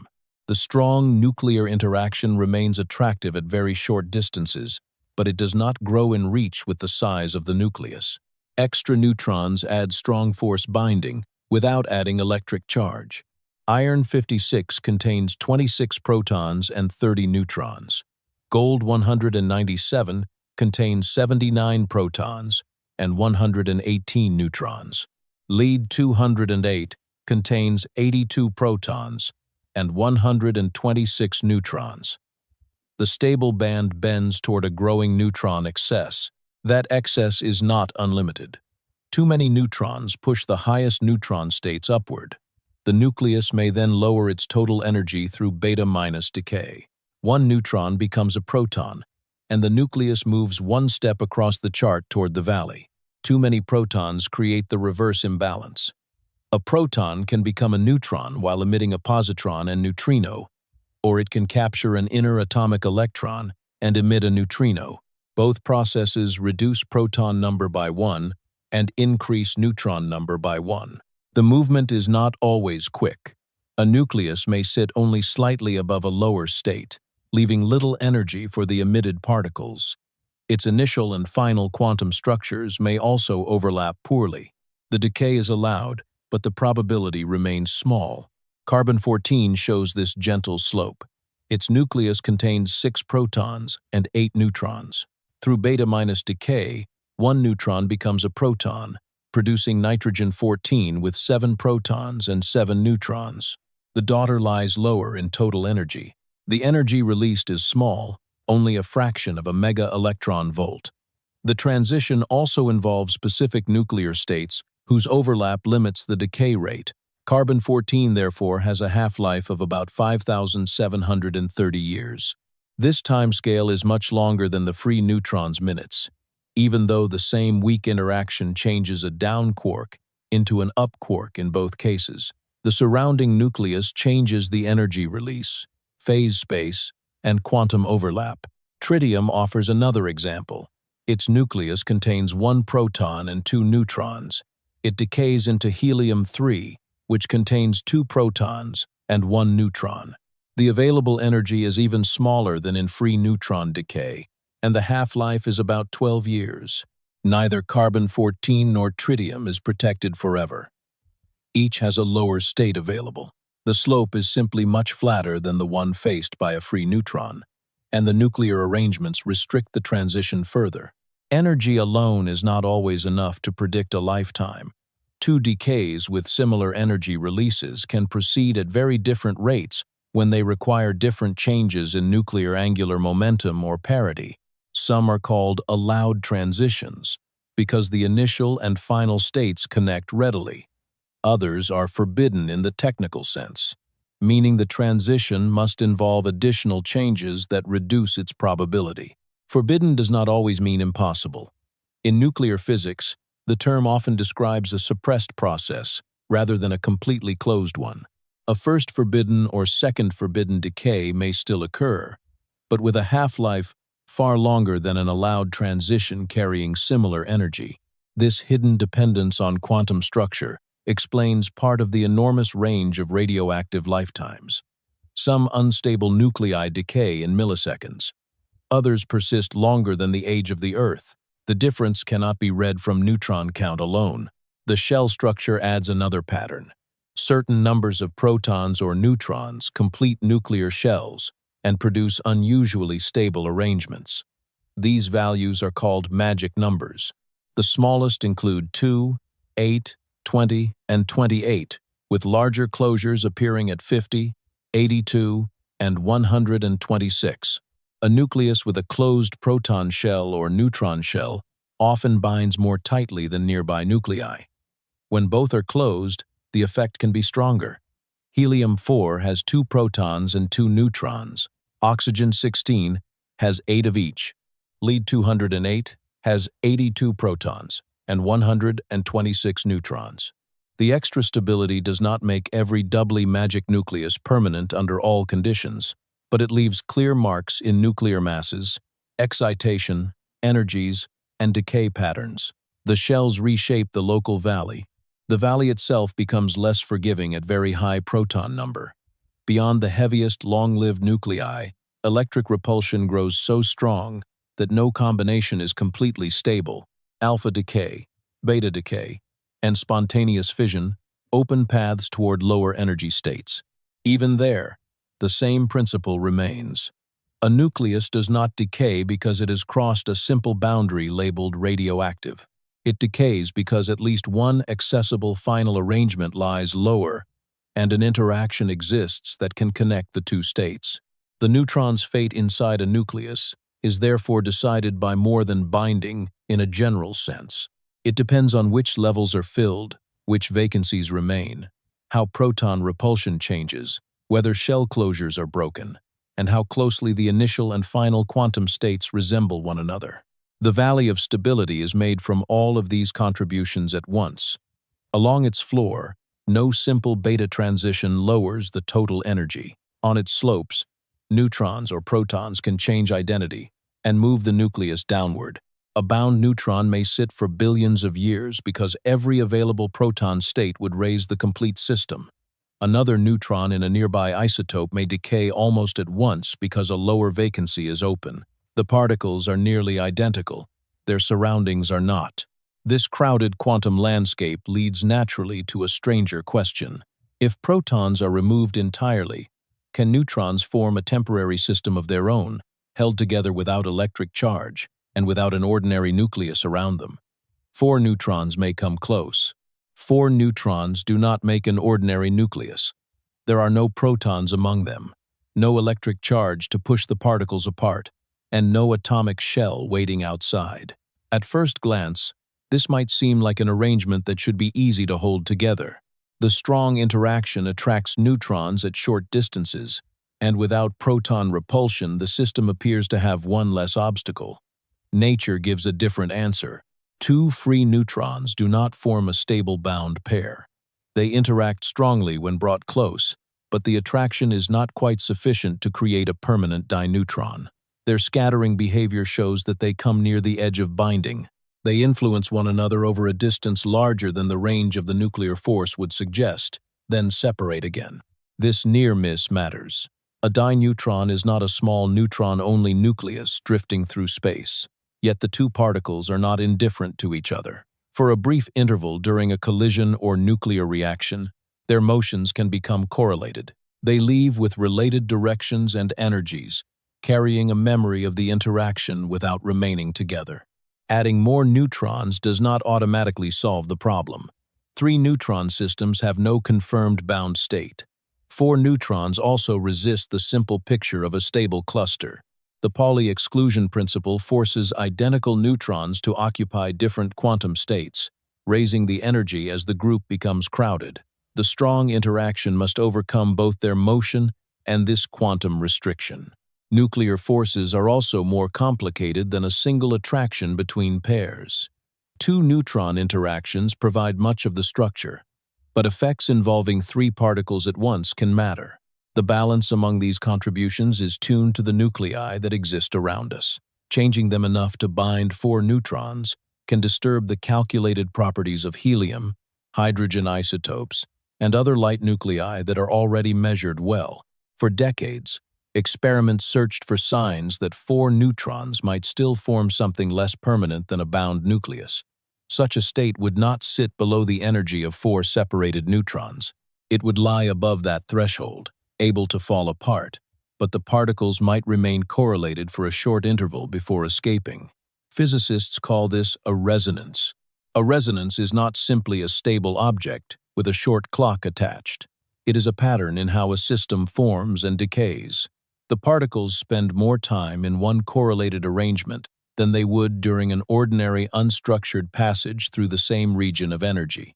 In measurements, this can appear as an excess of events near a particular energy, together with a width that reflects how quickly the arrangement dissolves. The distinction is similar to sound briefly collecting inside an open space. The sound is never sealed inside, but certain frequencies linger because the shape of the surroundings supports them for a little longer. A nuclear resonance is described by quantum waves rather than air, yet the idea of temporary concentration remains useful. In 2022, an international team reported evidence for a resonance-like structure in a system of 4 free neutrons. The experiment began with helium-8, an unusual isotope containing 2 protons and 6 neutrons. A high-energy helium-8 beam struck a proton target. In selected collisions, the incoming proton removed an alpha particle, a tightly bound group of 2 protons and 2 neutrons, leaving 4 neutrons behind. Those four neutrons could not be tracked in the same direct way as charged particles. Neutrons leave only occasional signals in detectors, and detecting several of them at once is difficult. The experiment instead reconstructed the missing mass and energy from the measured motion of the outgoing proton and alpha particle. The unseen remainder carried the signature of the four-neutron system. The reconstructed spectrum showed a structure near the threshold where four separated neutrons become possible. The reported energy was a little more than 2 mega-electron volts above that threshold, with a width of roughly 2 mega-electron volts. The width corresponds to an existence so short that ordinary words such as moment become too large. The correlated arrangement would last only around a few 10,000ths of a billionth of a second before the neutrons moved apart. The result was described carefully. It was consistent with a quasi-bound tetraneutron state, or more precisely, with a short-lived resonance. It did not reveal a stable neutral nucleus that could be collected, stored, or watched decay like carbon-14. The four neutrons appeared as a temporary correlation inside a reaction and then separated. Even this limited claim carries weight because modern calculations have struggled to produce a tetraneutron resonance with the reported energy and width while preserving the successful description of other nuclei. Some theoretical methods find no such resonance with standard nuclear forces. Others produce a broad structure or require adjustments whose effects spread into systems that should remain unchanged. This tension does not make the observation meaningless. It makes the four-neutron system a sensitive test. Ordinary nuclei contain both protons and neutrons, so several parts of the nuclear interaction contribute at once. A system containing only neutrons removes the direct proton-neutron combinations and exposes a narrower part of the force. The tetraneutron therefore acts less like a new building block and more like a question placed against nuclear theory. If the resonance is confirmed with the same properties, calculations must explain how four neutrons remain correlated briefly without predicting false bound states elsewhere. If later measurements show that the structure came from reaction dynamics or detector effects, that result will also clarify how multi-neutron events should be interpreted. Independent confirmation is difficult. The state cannot be prepared and held. It must be created inside a fast nuclear reaction, inferred from fragments, and separated from backgrounds that can produce similar signals. Several neutrons may strike one detector in ways that imitate multiple particles, while missed neutrons can distort the reconstructed energy. Each experimental design carries its own pattern of uncertainty. Earlier searches had produced hints, limits, and conflicting interpretations. The 2022 result gave the clearest resonance-like structure of its kind, but it did not end the discussion. The researchers themselves called for new experiments, using different reactions and, where possible, simultaneous detection of all four neutrons. The uncertainty fits the larger neutron story. Two neutrons nearly bind but do not. Four may form a fleeting resonance, yet not a lasting nucleus. Add protons, and stable arrangements such as helium-4 become possible because the proton-neutron interaction and shell structure reshape the total energy, compress an astronomical number of neutrons inside a collapsed star, and gravity together with quantum degeneracy creates another form of endurance. The boundary between these cases is not set by electric charge alone. Neutrons carry no net charge, but they still possess spin, magnetic structure, momentum, and strong interactions. Identical particles must avoid sharing complete quantum states. Their wave patterns can reinforce or frustrate one another. A neutral system can remain unbound. The tetraneutron also warns against treating the strong interaction as glue applied equally to every combination. Nuclear binding emerges from a specific many-body arrangement. The same force that holds a deuteron together does not bind a dineutron.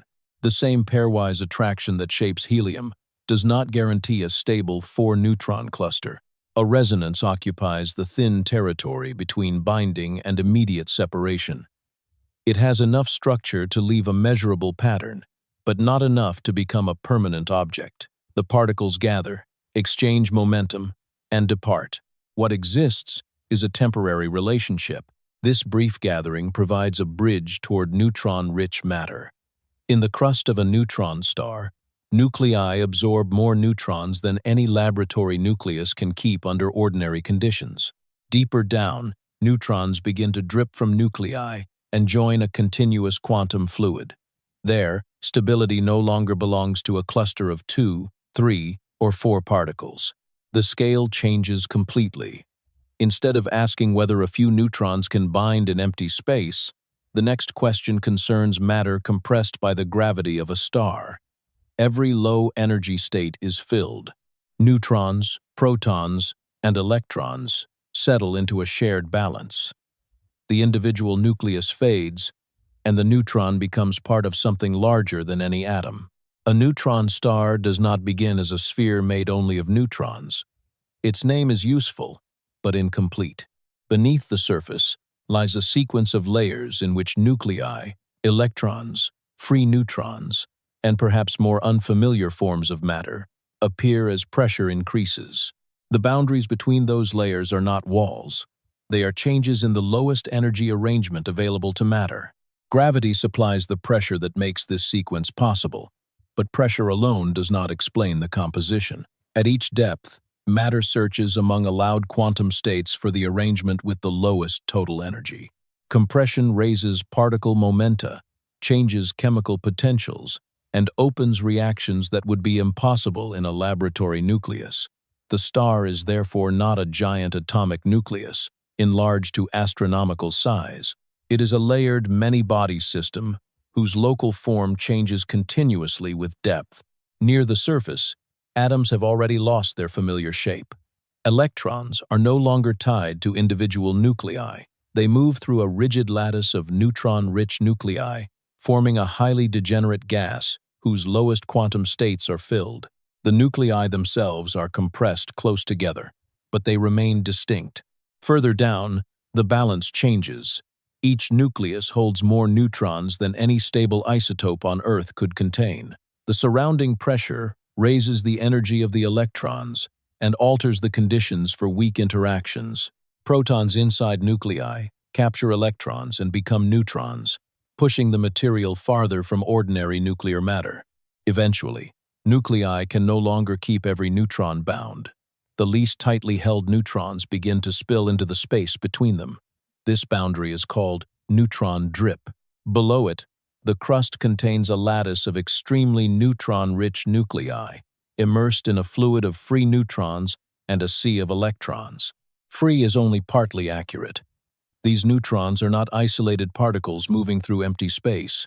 They occupy a crowded quantum medium.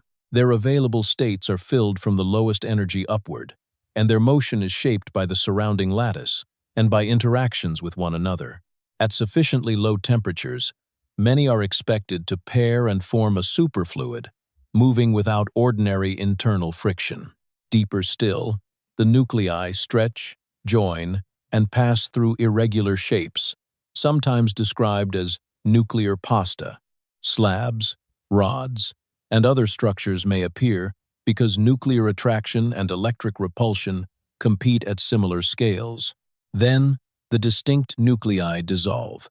The material enters a core made mostly of neutrons, with a smaller population of protons, electrons, and, at sufficient density, muons. A lone neutron in a vacuum would decay.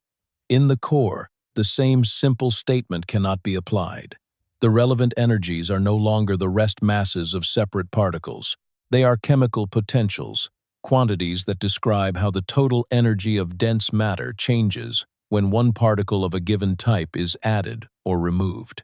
Beta equilibrium is reached when the weak reactions linking neutrons, protons, electrons, and neutrinos balance one another.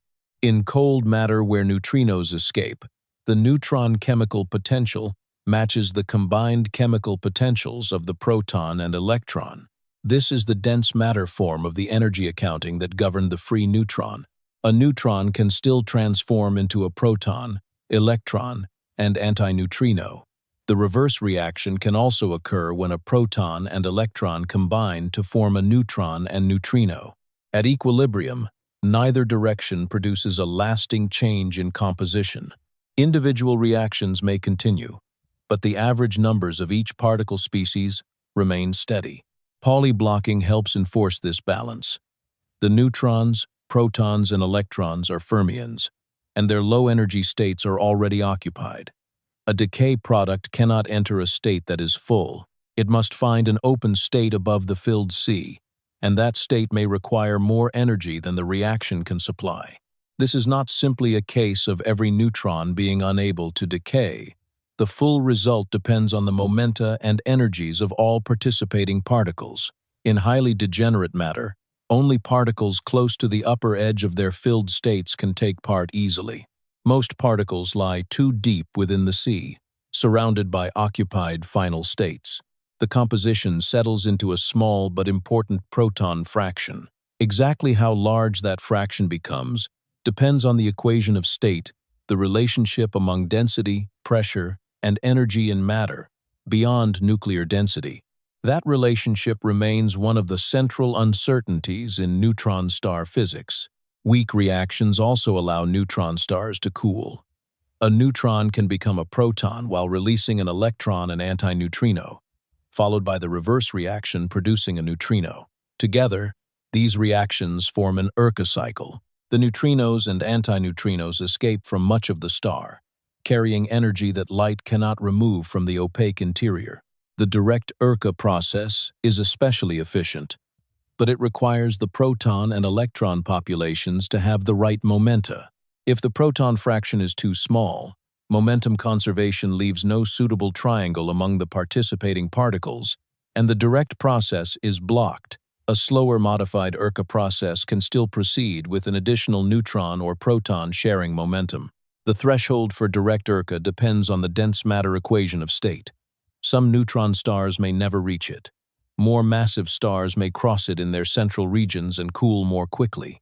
Observed surface temperatures therefore carry indirect information about matter hidden kilometers below. Superfluidity changes the rates again. When neutrons or protons form pairs, an energy gap appears around their occupied states. Weak reactions may be suppressed until temperature or chemical imbalance becomes large enough to break pairs or reach unpaired regions of momentum space. Pair formation can also release neutrinos of its own. In an old, slowly changing neutron star, beta equilibrium provides a quiet background. During a merger, that calm can be disturbed. Compression and rarefaction move the matter away from its preferred particle balance. Weak reactions then work to restore equilibrium, but they do not respond instantly. This delayed response creates bulk viscosity. Pressure falls slightly out of step with density as the composition struggles to catch up with rapid oscillations. Energy from the motion is converted into heat and neutrino emission. The effect is not ordinary friction between surfaces. It comes from the finite time required for particle identities to readjust. Recent calculations indicate that isospin equilibration can produce a resonant peak in bulk viscosity at temperatures of several mega-electron volts, within the range reached by merger matter. Under suitable conditions, the damping timescale can become comparable to the brief life of the merged object. The precise influence on oscillations and gravitational wave signals remains under active study. At these temperatures, the familiar cold star condition for beta equilibrium also requires care. Neutrinos may begin to become trapped, and thermal effects alter the balance between forward and reverse reactions. The chemical potential difference needed for equal rates can be larger than the simple zero temperature expression suggests. The weak interaction, therefore, plays several roles at once. It establishes the composition of cold matter, carries energy away through neutrinos, restores balance after compression, and may damp motion during a merger. The same quark level change that destroys a lone neutron helps regulate an entire star. The deepest core remains less certain. At several times, nuclear density, additional particles may become favorable. Hyperons containing strange quarks could appear. Meson condensates have been proposed. Neutrons and protons may dissolve into deconfined quark matter. No observation has yet selected one picture uniquely. Whatever the final composition, the rule remains unchanged. Matter takes the arrangement permitted by conservation laws and favored by the total energy under local pressure and density. A neutron in the core does not survive because gravity places a shell around it. It belongs to a many-body state in which conversion in either direction is constrained by filled levels and chemical balance. Near the surface, neutrons remain locked inside distorted nuclei. In the inner crust, they flow between them. In the core, they form a dense quantum fluid mixed with charged particles. At every depth, stability is collective. The journey has moved from one neutron in empty space to more than a solar mass of compressed matter. The weak interaction is the same in both places, only the landscape has changed. The next step carries that clock backward, into the first minutes when the universe itself was hot enough to keep neutrons and protons in constant exchange. Before stars formed, before atoms existed, the young universe was a hot mixture of radiation and particles moving too quickly to remain bound. Protons and neutrons were already present, but they did not yet belong to stable nuclei. They moved through a dense plasma filled with electrons, positrons, neutrinos, and light, changing identity through the weak interaction as the universe expanded. At the highest temperatures, neutron to proton and proton to neutron reactions happened rapidly. A neutron could become a proton while producing an electron and an antineutrino. A proton could capture an electron and become a neutron. Other reactions involving neutrinos and positrons moved the balance in either direction. No single particle species held a permanent advantage, because the surrounding thermal energy was large enough to support both transformations. The mixture remained close to equilibrium. In equilibrium, the relative numbers of neutrons and protons were set mainly by their small mass difference and by the temperature. Neutrons were slightly heavier, so they were less common. At very high temperature, the difference mattered little. As cooling continued, it mattered more. The universe was not cooling inside a container. Space itself was expanding, carrying the radiation and particles into a larger volume. As the temperature fell, collisions became less energetic and less frequent.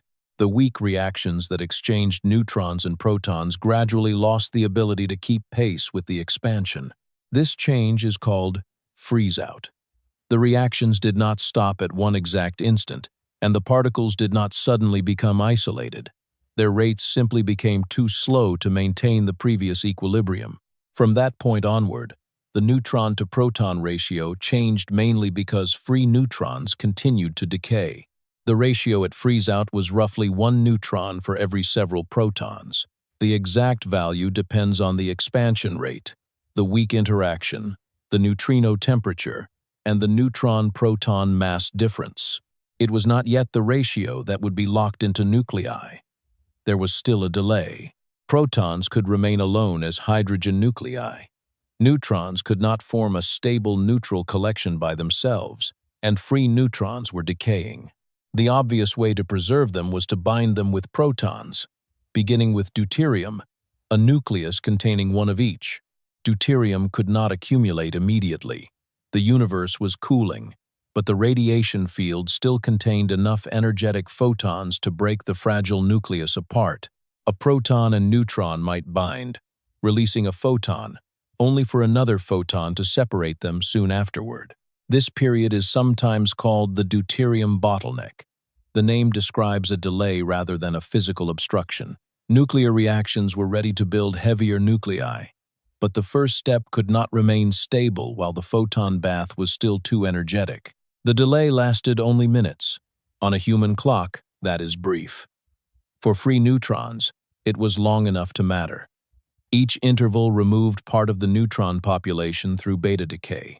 The universe was slowly losing one of the ingredients required for helium before nucleosynthesis could begin in earnest. Once the temperature fell far enough, deuterium began to survive. Reactions then proceeded quickly. Deuterium nuclei combined into helium-3, tritium, And finally, helium-4. Helium-4 was strongly bound, and it became the main destination for nearly every surviving neutron. This result followed from the structure of light nuclei. A stable helium-4 nucleus contains 2 protons and 2 neutrons. There are no stable nuclei containing 5 or 8 nucleons that could easily bridge the path toward much heavier elements under the conditions of the early universe. Expansion and cooling also left little time. Most protons remained as hydrogen. Almost all neutrons that avoided decay ended inside helium-4, with smaller traces entering deuterium, helium-3, and lithium-7.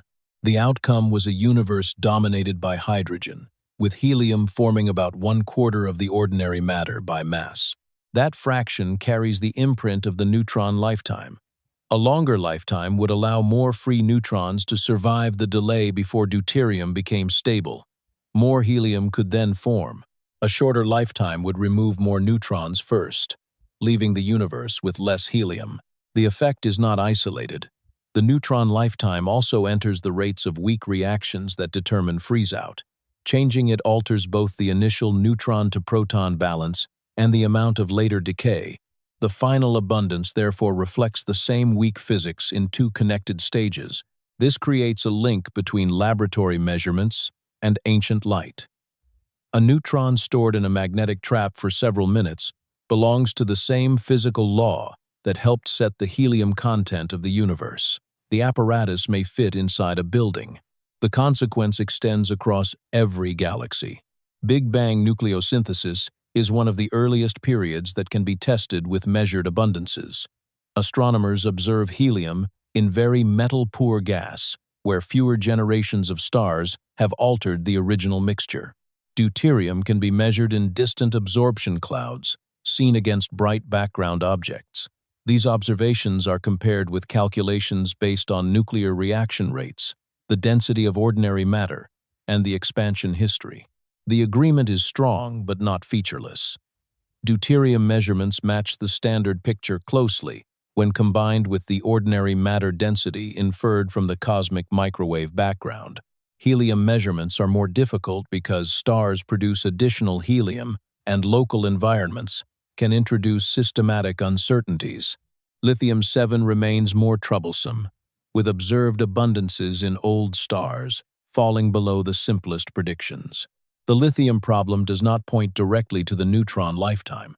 Stellar processing, nuclear reaction, uncertainties, or physics beyond the simplest model have all been considered. No single explanation has been accepted. The mismatch is a reminder that even an early universe calculation with few ingredients can leave one part unresolved. Helium is more directly sensitive to the neutron-proton balance. For this reason, increasingly precise neutron lifetime measurements matter to cosmology. A difference of several seconds changes the predicted helium fraction only slightly, but observations and calculations have become precise enough for that slight shift to be meaningful.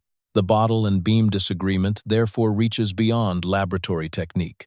If one lifetime is correct and the other is biased, early universe calculations should use the correct value.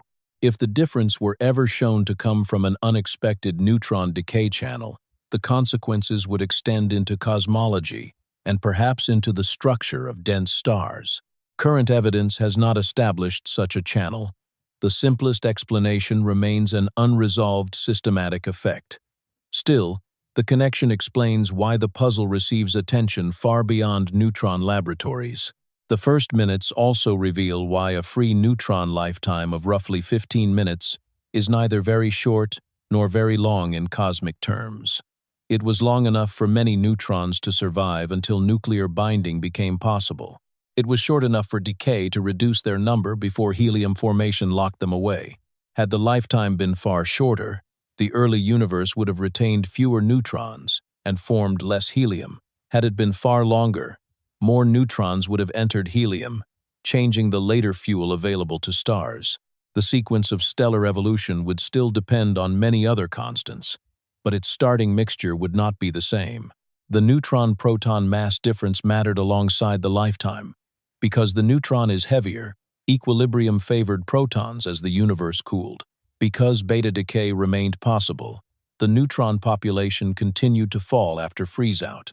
Because helium-4 was deeply bound, the surviving neutrons found a stable home once the deuterium bottleneck opened. Three scales met in this short era. Quark masses and electromagnetic energy created the neutron-proton mass gap. The weak interaction set the exchange and decay rates. Cosmic expansion decided when those rates could no longer maintain equilibrium. None of these processes knew what would follow. There were no stars, planets, oceans, or cells waiting to be supplied. The reaction simply moved through the states allowed by energy, temperature, and probability. Minutes later, the main nuclear work was over. Space continued expanding. Electrons and nuclei remained too hot to form neutral atoms for hundreds of thousands of years. Gravity would need much longer to gather matter into the first stars, yet the basic chemical starting point had already been written. Hydrogen filled most of the ordinary universe. Helium carried nearly all the neutrons that had survived. Tiny amounts of other light nuclei remained as evidence of the same brief furnace. The free neutron's clock had become part of cosmic composition. A particle that cannot remain alone for long helped determine how the earliest matter divided itself. The next step follows those neutrons into later stars, where capture and beta decay begin building elements far beyond helium. Hydrogen and helium emerged from the first minutes of cosmic history, but most of the periodic table came later. Stars carried the work forward. Inside them, nuclei met under pressure and heat, and neutrons moved through matter without feeling the electric barriers that slow positively charged particles. A proton approaching a positively charged nucleus is repelled. The greater the nuclear charge, the stronger that barrier becomes. A neutron has no net electric charge, so it can move close enough for the strong interaction to take hold. When capture occurs, the nucleus gains one neutron and releases energy, often through a gamma ray. The element does not change immediately because the number of protons remains the same. What changes is the isotope. A stable nucleus may become heavier by one neutron and still remain stable. Another capture may follow.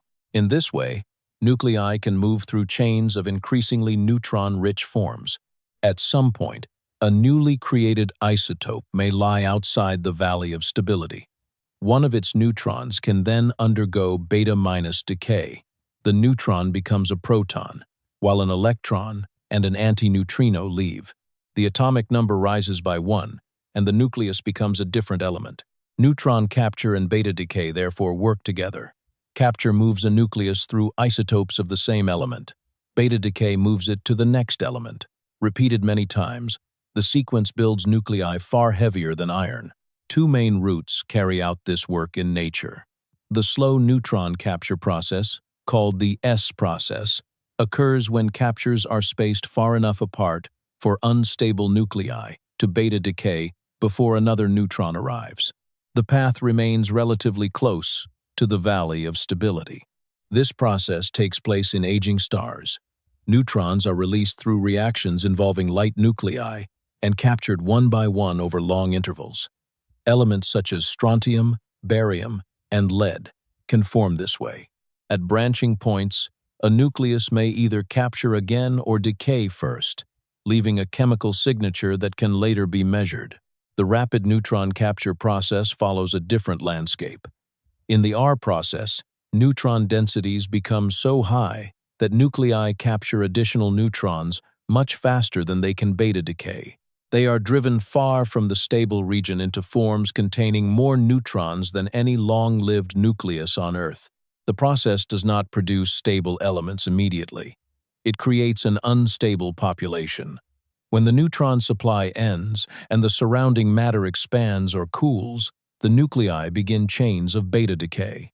Neutrons turn into protons, and the material moves back toward the valley of stability. Gold, platinum, rare earth elements, and much of the uranium in nature are linked to this rapid sequence. Their nuclei carry the record of environments where neutrons were available in extraordinary numbers for only a short time. Neutron-star mergers provide one such environment. When two neutron stars spiral together and collide, Gravity tears neutron-rich matter from their surfaces and cores. Some material is thrown outward and decompresses as it escapes. Nuclei form within it while surrounded by a dense sea of free neutrons. Captures proceed quickly. The path can reach nuclei so heavy that they split through fission, producing fragments that capture more neutrons and begin the climb again. Radioactive decay then heats the expanding debris. The glow, called a kilonova, changes as the newly formed nuclei release energy. Not every detail is settled. The exact contribution of neutron star mergers compared with rare kinds of supernovae remains under study. Nuclear masses and decay rates far from stability are difficult to measure, and many must still be calculated. The broad picture is firm. Neutron, rich environments and beta decay are central to the origin of many heavy elements. The same neutron that survives only minutes in empty space can therefore participate in a chain that ends inside a gold atom billions of years later. Its brief, free lifetime does not make it unimportant. It makes timing important. A neutron captured quickly enough becomes part of a nucleus before decay occurs. Binding energy and quantum structure then determine what happens next. The nucleus may remain stable. It may capture again. It may wait before beta decay. The fate of the neutron is absorbed into the fate of the whole system. This pattern appears in the elements that heat the interior of Earth. Long-lived isotopes of uranium, thorium, and potassium release energy through decay chains. Some of those nuclei were built through neutron-rich processes before the solar system formed. Their heat helps drive convection in the mantle and supports the long-term activity of the planet. Plate motion, volcanism, and the slow recycling of the crust are connected indirectly to nuclear events that occurred around earlier generations of stars. A line can be drawn from a down quark changing flavor to the movement of continents. The line is long, and many processes lie between its ends, but it is physically continuous. Weak interactions alter nuclei. Nuclear decays release heat. Heat moves rock over geological time. Another line reaches into life. Many biological molecules use elements that could not have existed after the Big Bang alone. Iron carries oxygen in blood. Iodine contributes to thyroid chemistry. Zinc and copper assist enzymes. Their nuclei were assembled through stellar fusion, neutron capture, and decay. The neutron is present in these histories, not as a permanent traveler with one identity, but as a participant in repeated transformations. It may be created, captured, released, converted, and bound again. Matter changes form, while conserved quantities remain balanced. The central question has now widened. At the beginning, one free neutron drifted alone with a finite lifetime. The puzzle seemed to concern a particle that became unstable outside the nucleus. The answer turned out to involve several layers of physics. Inside the neutron, quarks and gluons create a compact field of energy. The weak interaction permits one down quark to become an up quark. A small mass difference makes the final proton, electron, and antineutrino state lower in energy. The decay takes minutes because the interaction is weak and the available phase space is limited. Inside a stable nucleus, binding energy changes the comparison. Quantum levels can block the new proton from entering a low-energy state. Across the valley of stability, nearby isotopes follow different paths because their total energies differ. Among four neutrons, attraction may create only a brief resonance. Inside a neutron star, vast numbers of particles settle into beta equilibrium, with filled states and chemical potentials regulating every conversion. In the early universe, the neutron lifetime helped set the helium abundance. In stars and mergers, capture and beta decay built much of the material now found in planets. No single label describes the neutron in all of these places. Stable and unstable are not permanent marks carried by the particle. They are statements about a complete system and the transitions available within it. A free neutron has a lower state open beneath it. A neutron in iron does not. A neutron in carbon-14 belongs to a slow path. A neutron inside merger debris may be captured before its free clock can matter. A neutron in dense stellar matter exists within a balance that includes every nearby fermion. The laws do not change from one setting to another. Energy remains conserved. Quantum states remain restricted. The weak interaction keeps the same structure. What changes is the environment in which those rules operate. This is why isolation and connection produce different outcomes without contradiction. Empty space does not damage the neutron. A nucleus does not shelter it through a special shield. Each environment presents a different set of final states. The margin is narrow, a little more or less mass, a different binding energy, an occupied level, or a dense sea of particles can redirect the same underlying process. From that narrow margin comes the difference between decay in minutes and survival across cosmic time. The neutron begins as a neutral point in a simple diagram. It ends as a thread running through the history of matter, through the first helium, the interiors of stars, the collision of neutron stars, the heat beneath planetary crusts, and the elements carried by living cells. Alone, it may last only a few minutes. Bound within matter, it can remain for billions of years. Captured in a changing nucleus, it can help create something entirely new. The particle has no knowledge of these outcomes.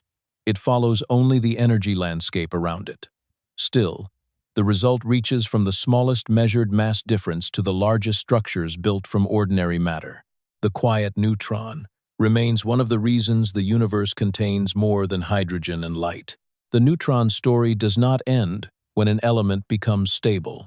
Matter continues to move through space, through stars, through planetary systems, and through the slow recycling of galaxies. A nucleus formed in one place may travel for millions of years before entering another environment entirely. The neutron remains part of that journey, held within matter, until a new reaction changes the balance again. In the outer layers of an aging star, newly formed nuclei drift through hot plasma, while convection carries them between regions of different temperature and density. Some encounter a sparse flow of neutrons released by nuclear reactions deep inside the star. The captures are slow enough that unstable isotopes often have time to decay before another neutron arrives. This is the steady rhythm of the S process, a sequence measured not in seconds but in years, centuries, and longer. Each capture slightly changes the nucleus. The new neutron enters an available quantum state, and the nucleus releases excess energy, often as a gamma ray. If the isotope remains stable, it may wait. If it lies above a lower beta decay path, one neutron eventually becomes a proton. The nucleus then moves to a neighboring element, carrying one additional positive charge. The sequence proceeds through a landscape of stability rather than along a straight line. Some nuclei capture readily. Others have unusually small capture probabilities because their neutron shells are closed. Matter can accumulate near these shell closures, leaving peaks in the abundance pattern of elements produced by the S process. Those peaks survive long after the star is gone. They appear in meteorites, in ancient stars, and in the spectrum of starlight. The pattern records how neutrons moved through nuclei in stellar interiors that no telescope can observe directly. When the star loses its outer layers, the newly formed elements are released into interstellar space. Dust grains condense from the cooling gas. Some contain isotopes built through neutron capture. The grains drift through the galaxy, mixing with older material from other stars and with the remains of supernovae. A later cloud may collapse under gravity. Within it, the recycled matter becomes part of a new star and the disk surrounding it. Small grains collide and stick, rocks form, planetesimals grow. Over time, a planet gathers material whose nuclei carry histories from many earlier stars. The neutrons inside those nuclei do not reveal where they came from. A neutron in a lead atom on a young planet may have been captured inside a red giant long before the planet existed. Another may have been created during a rapid neutron capture event, and then carried across interstellar space inside a dust grain. Their past is hidden in the pattern of isotopes. Some isotopes are stable, others decay slowly enough to act as clocks. By measuring their present abundances and the products of their decay, scientists can estimate when certain solids formed, how long material remained isolated, and which kinds of stellar sources contributed to it. This is how neutrons become keepers of time. The particle itself does not age in the ordinary sense, but radioactive nuclei, built from neutrons, can change at known average rates. Uranium lead dating reaches back to the formation of the oldest minerals on Earth. Other isotope systems trace the early history of meteorites and the first few million years of the solar system. A free neutron lasts for minutes. A neutron bound inside a radioactive nucleus may remain for billions of years before the nucleus follows an allowed path. The contrast is not an exception to the rules already described. It is another expression of the same energy landscape. Some long-lived isotopes sit only slightly above their decay products. Others are protected by large changes in angular momentum or by poor overlap between initial and final nuclear states. Their decay is possible, but deeply suppressed. The clock runs slowly because the quantum path is narrow. This slow decay contributes heat inside planets. Uranium, thorium, and potassium release energy as they transform. Much of the heat comes from alpha and beta decays in long chains, leading towards stable nuclei. The energy warms surrounding rock and helps sustain motion in planetary interiors. The connection extends across scales. A weak interaction changes one quark inside one nucleon. The nucleus recoils. Radiation and particles carry energy into nearby matter. Repeated through enormous numbers of atoms and over geological time, those microscopic events contribute to the thermal evolution of a planet. Carbon-14 is formed mainly when atmospheric nitrogen captures a neutron and releases a proton. The radioactive carbon enters carbon dioxide, living organisms, oceans, and sediments. After an organism stops exchanging carbon with its environment, the carbon-14 abundance falls through beta decay. The same basic transformation described inside a lone neutron becomes part of a method for tracing human history and environmental change. The decay remains quantum mechanical and unpredictable for each nucleus.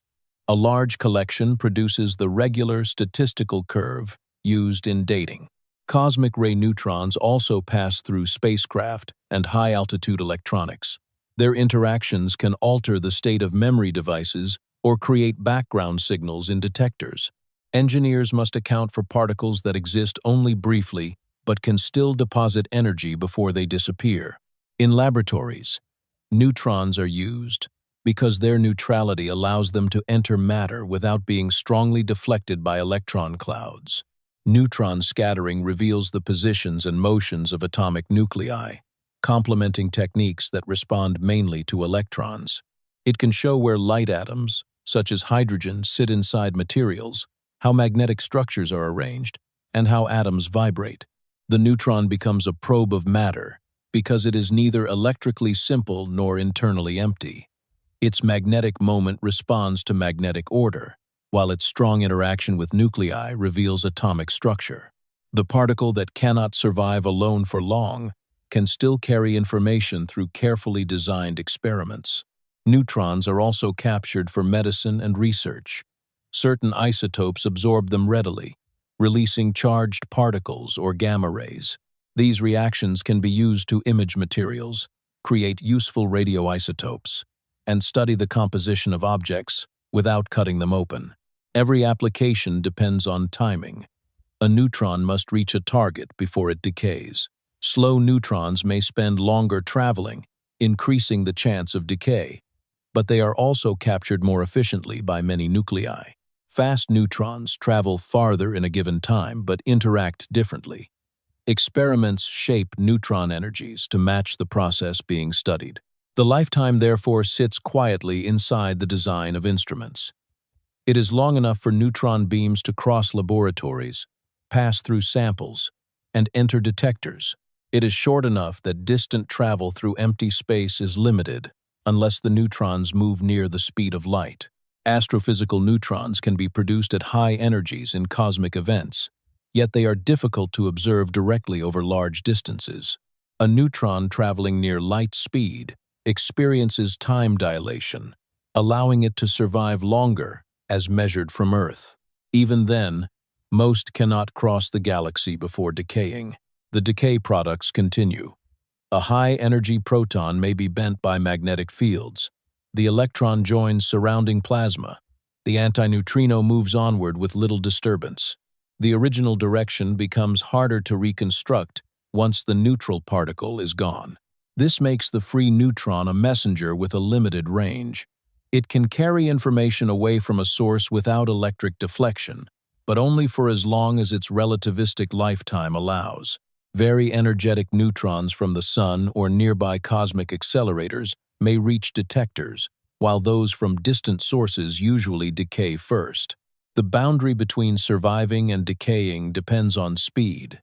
In the neutron's own frame, the mean lifetime remains the same. From Earth, a fast-moving neutron's clock appears slowed. Special relativity stretches the distance it can travel before decay. The same particle, therefore, links quantum decay with relativistic motion. Its internal weak process remains probabilistic. Its observed lifetime depends on relative motion. The environment no longer changes the available decay path, as a nucleus does, but it changes how the passage of time is measured. In neutron stars, gravity adds another layer. Clocks deeper in the gravitational field run more slowly relative to distant observers. A reaction measured locally follows ordinary physics, while its timing and emitted energy appear shifted to someone far away. These effects do not rescue an isolated neutron from decay. They change the relationship between local time and distant measurement. The neutron still follows its own proper lifetime. The wider universe changes how that lifetime is seen. The idea of a single universal clock becomes less simple as the scale grows. A laboratory bottle, a particle moving near light speed, and dense matter inside a star all involve the same neutron, but they place it inside different measurements of time and energy. The lifetime puzzle in laboratories concerns a disagreement of seconds. Relativity can stretch an energetic neutron's observed survival by far more. Nuclear binding can close the decay path entirely.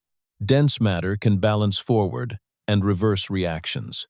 These are different mechanisms, yet they all show why the phrase, "the lifetime of a neutron," requires context. For a free neutron at rest, the lifetime describes a probability distribution.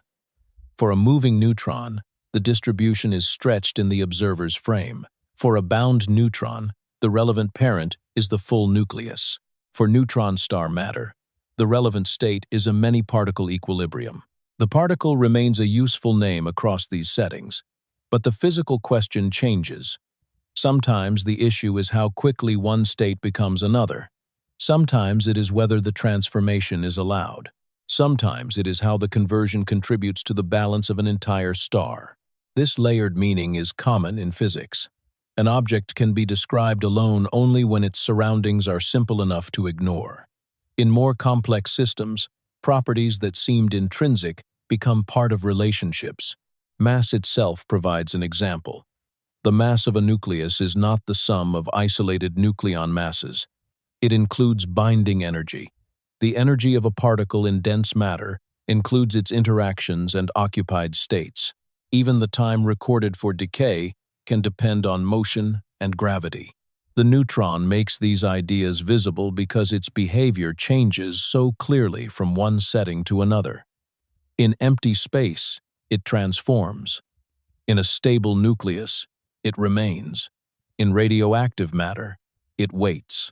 In a neutron star, it belongs to a fluid whose composition is maintained by equilibrium.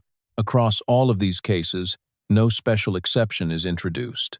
The same conservation laws, quantum fields, and relativistic rules continue to operate.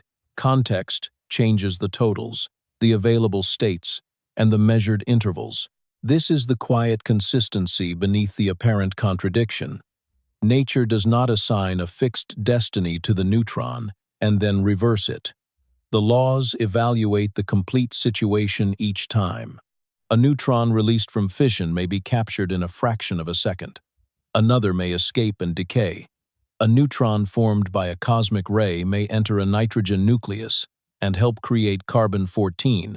One inside uranium may remain through much of Earth's history before a decay chain begins. The differences are not written on the particles. They emerge from the systems around them. The final image before the journey slows is not one neutron alone, but many versions of the same possibility. A neutron crosses a detector chamber, another rests inside iron, another moves through the crust of a collapsed star, another is captured in the atmosphere above a planet. Each follows the same underlying physics, yet each occupies a different landscape.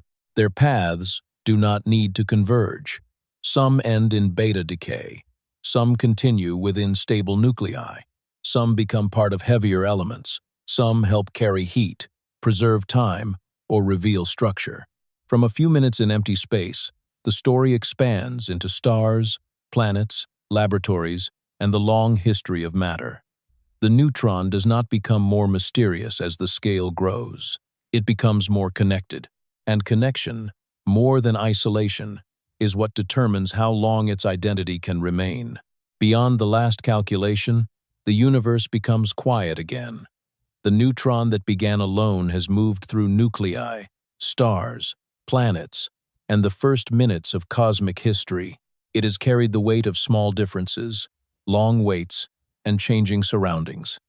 Now those details can begin to loosen. There is no need to hold the numbers, no need to remember the names of every force, every isotope, or every distant event. The ideas can drift apart gently, like faint points of light, receding into a dark sky. Inside stone, metal, water, and living cells, neutrons remain bound in stable nuclei. Far away, others appear briefly in reactions and then change. In the deep interior of a neutron star, matter rests in a balance shaped by pressure, energy, and filled quantum states. All of it continues without hurry, following paths that do not need attention now. The room remains still. The air moves softly. The weight of the body settles more deeply into the surface beneath it. Thoughts may pass without needing to be followed. Breathing can remain easy and unmeasured, rising and falling at its own quiet pace. The universe does not ask to be understood all at once. Some questions remain open. Some measurements still disagree. Some parts of dense matter stay hidden. They can remain that way for now. Nothing is lost by leaving a mystery unfinished until another day. The final image is simple. One neutron resting inside an ancient nucleus, surrounded by quiet matter, unchanged while stars rise and fade far beyond it. The distances soften, the outlines blur, the last details become dim.